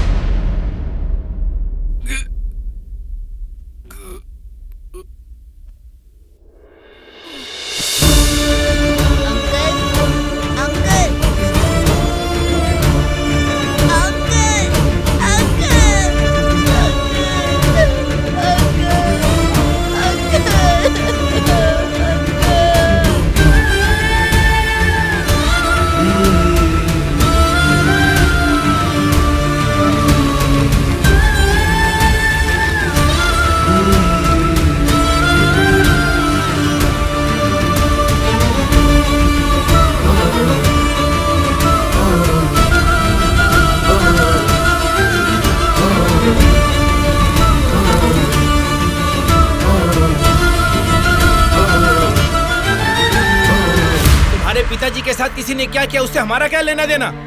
हम लोग जनता की सेवा करने वाले हैं, हमें यहाँ बुलाकर तकलीफ देना ठीक बात नहीं है। जनता की सेवा? क्या जनता की सेवा करते हैं आप लोग? एक एक करके बताइए। हर महीने बुजुर्गों को राशन मिल रहा है, और यही नहीं, अपाहिजों को हर महीने पेंशन दिया जा रहा है, बेरोजगारों को बेरोजगारी भत्ता दिया जा रहा है। इतने अच्छे काम कर रहे हैं, ये सब सेवा नहीं है क्या? जनता की सेवा करने का मतलब टाइम पर राशन का चावल और दाल देना है क्या? नहीं ना। 20 साल के लड़के को बेरोजगारी भत्ता क्यों देना? वो मेहनत नहीं करेगा क्या? 2 एकड़ जमीन वाले किसान को राशन क्यों देना? वो फसल उगा नहीं सकता क्या? आप लोगों की मेहनत करने की काबिलियत को मारकर उनकी पैदावार करने की क्षमता को बुरी तरह कुचल रहे हैं। जिस दिन आप लोग जनता को मुफ्त की चीजें देने के बजाय उनको ये बताएंगे कि मेहनत करना ही बेहतर है, उसी दिन आप लोग जनता की सच्ची सेवा कर पाएंगे सर। मतलब हम पर बिना यकीन के जनता हमको जिता रही है। आपका नाम मारुति राव है ना? हाँ। आपका चुनाव क्षेत्र रामापुरम है ना? सही कहा, रामापुरम ही है। आपके रामापुरम के बारे में आप क्या जानते हैं, थोड़ा बताएंगे सर? क्या रखा है रामापुरम में? 4 वार्ड है, 6 सरकारी अस्पताल है और 20 प्राइवेट अस्पताल है। उसके बाद 12 सिनेमा घर और 130 वाइन शॉप है। इसके अलावा अलग अलग क्षेत्र के लोग हैं, अलग अलग जात के लोग हैं और अलग अलग धर्म के लोग हैं। बाकी ओसी कास्ट तो सब कुछ मिला जुला के 1 लाख। इनके अलावा BC SC ST ये सब मिला के 2 लाख वोटर हैं। उतना ही नहीं, फिल्म डायरेक्टर सुकुमार जी और हीरोइन अंजलि जी दोनों यही पैदा हुए थे। कुंडली निकालोगे क्या? Nice information sir. उसी रामापुरम में जहाँ हजारों किसान रहते थे, अब कुछ गिनती के ही क्यों रह गए हैं सर? मुझे नहीं मालूम, किसानों के बारे में हम इतना कुछ नहीं जानते। तुम बोलो, तुम्हें मालूम है तो? रामापुरम की पूरी वोटरों की गिनती है 4,80,000। उनमें पुरुष है 2,50,000, स्त्रियां हैं 2,28,000। बाकी लोग हैं 3rd जेंडर। वहाँ बारिश और पानी की सुविधा ज्यादा होने के कारण धान और गन्ना जैसे फसलों के लिए वो जमीन अनुकूल है। अब हम प्रॉब्लम की बात करेंगे। रामापुरम मेन सेंटर में एक बड़ी डंपिंग यार्ड है और वहाँ के रोड्स के बारे में हम आपको जितना कम बताएं उतना ही अच्छा है। ये सरकारी पार्टी की MLA है, आपकी पूछताछ सही है, लेकिन हम तो विपक्ष के हैं ना, हमें इनके साथ क्यों उठा के लाए? एक विपक्षी पार्टी होने के नाते आपको गवर्नमेंट का सपोर्ट नहीं है, लेकिन आवाज उठाने के लिए असेंबली तो है ना। समस्याओं पर वहाँ क्यों नहीं बात करते? जनता ने वोट देकर आपको असेंबली इसलिए भेजा क्योंकि उनको यकीन था कि उनकी कुछ भलाई होगी, लेकिन पेट्रोल के बढ़ते रेट की आपको परवाह नहीं, बढ़ते ब्याज की आप बात ही नहीं करते। किसानों की आत्महत्या आप लोगों के लिए कोई मुद्दा ही नहीं है।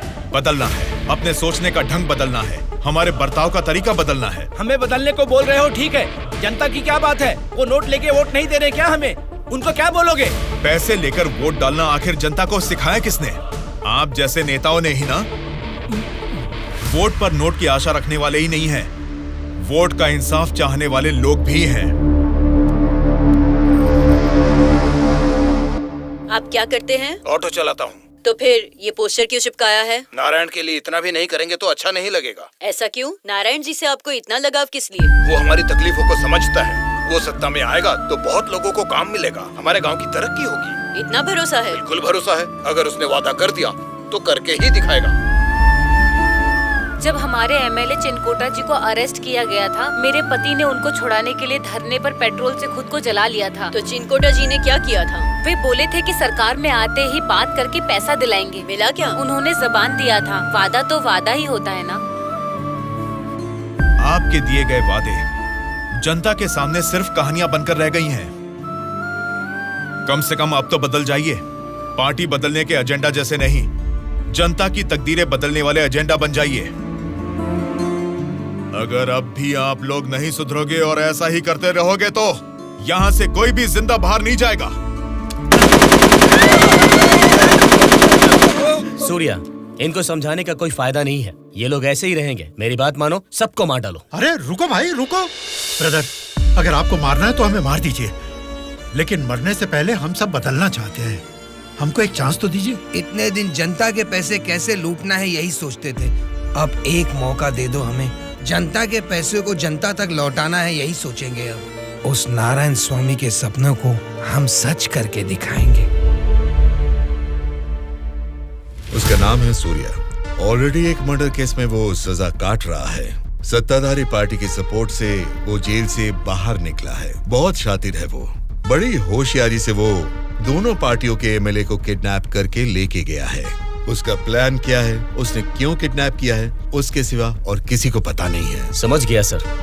वो जहाँ भी हैं, सब MLAs को सेफली लाने की जिम्मेदारी मेरी।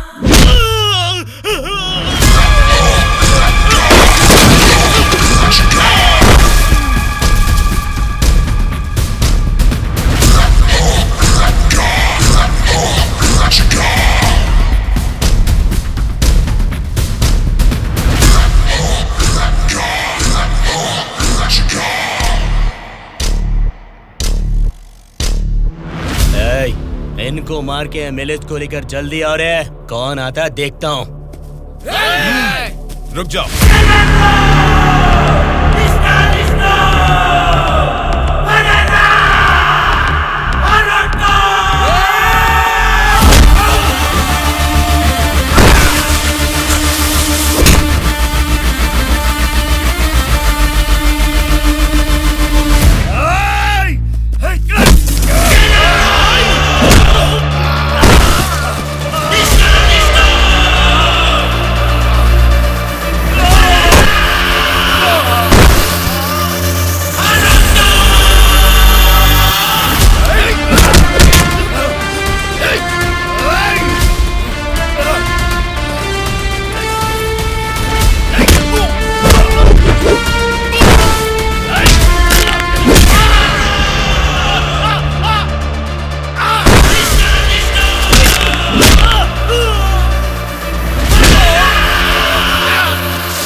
सॉरी सर, लगता है हमारे आने की खबर उनको पहले ही लग गई।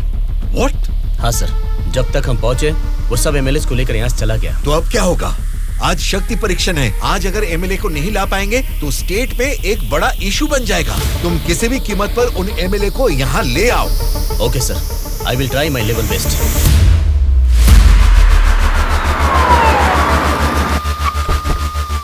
ये लीजिए मैडम फाइल, सबके दस्तखत हैं इसमें। हमारी गवर्नमेंट को सपोर्ट करने वाले एमएलए की list sir. Go ahead. Wish you all the best. Thank you sir. Welcome.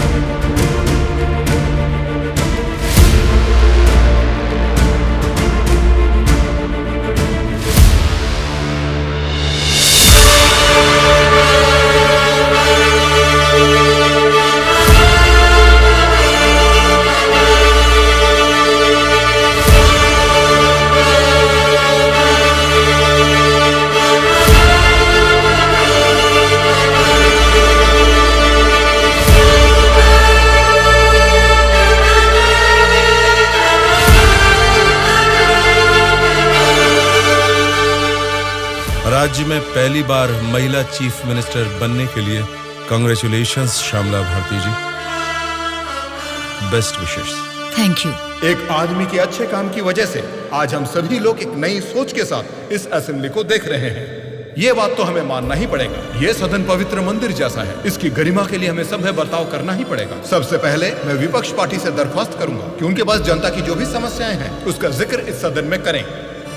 अध्यक्ष महोदय, असेंबली का सत्र चालू होने का आज पहला दिन है और पहले ही दिन विपक्ष पार्टी के सदस्यों को पहले बोलने का मौका देने के लिए मुख्यमंत्री जी को, स्पीकर साहब को मेरी तरफ से और मेरी पार्टी की तरफ से धन्यवाद देना चाहूंगा। पिछले 2 सालों में कोरोना महामारी ने जनता के जीवन को अस्त व्यस्त बना दिया है। जनता के स्वास्थ्य के बारे में अब समय आ गया है कि हम जाग जाएं। उसके लिए गरीब लोगों को इंसाफ दिलाने के लिए सारे विपक्ष की तरफ से मैं प्रार्थना करता हूं। इस मुद्दे पे मैं राज्य के मुख्यमंत्री श्यामला जी से दरख्वास्त करूंगा कि कुछ बोलें। अध्यक्ष महोदय, सबसे पहले बिना झगड़ा किए ऐसे अच्छे वातावरण में जनता की भलाई के लिए और उनकी उन्नति के लिए एक उपयोगी बिल को इस सभा में प्रस्तुत किया गया है, जिसके लिए विपक्ष पार्टी के नेता राम मोहन राव जी का और उनकी पार्टी का मैं अभिवादन करती हूँ। आम जनता को भी बेहतरीन इलाज मिल सके, फिर चाहे वो 10 रुपए का हो या फिर 10 लाख का, उनको मिलना चाहिए। इसी सोच को आगे बढ़ाते हुए आप सबके समक्ष इस फाइल पर मैं सबसे पहले दस्तखत करती हूँ।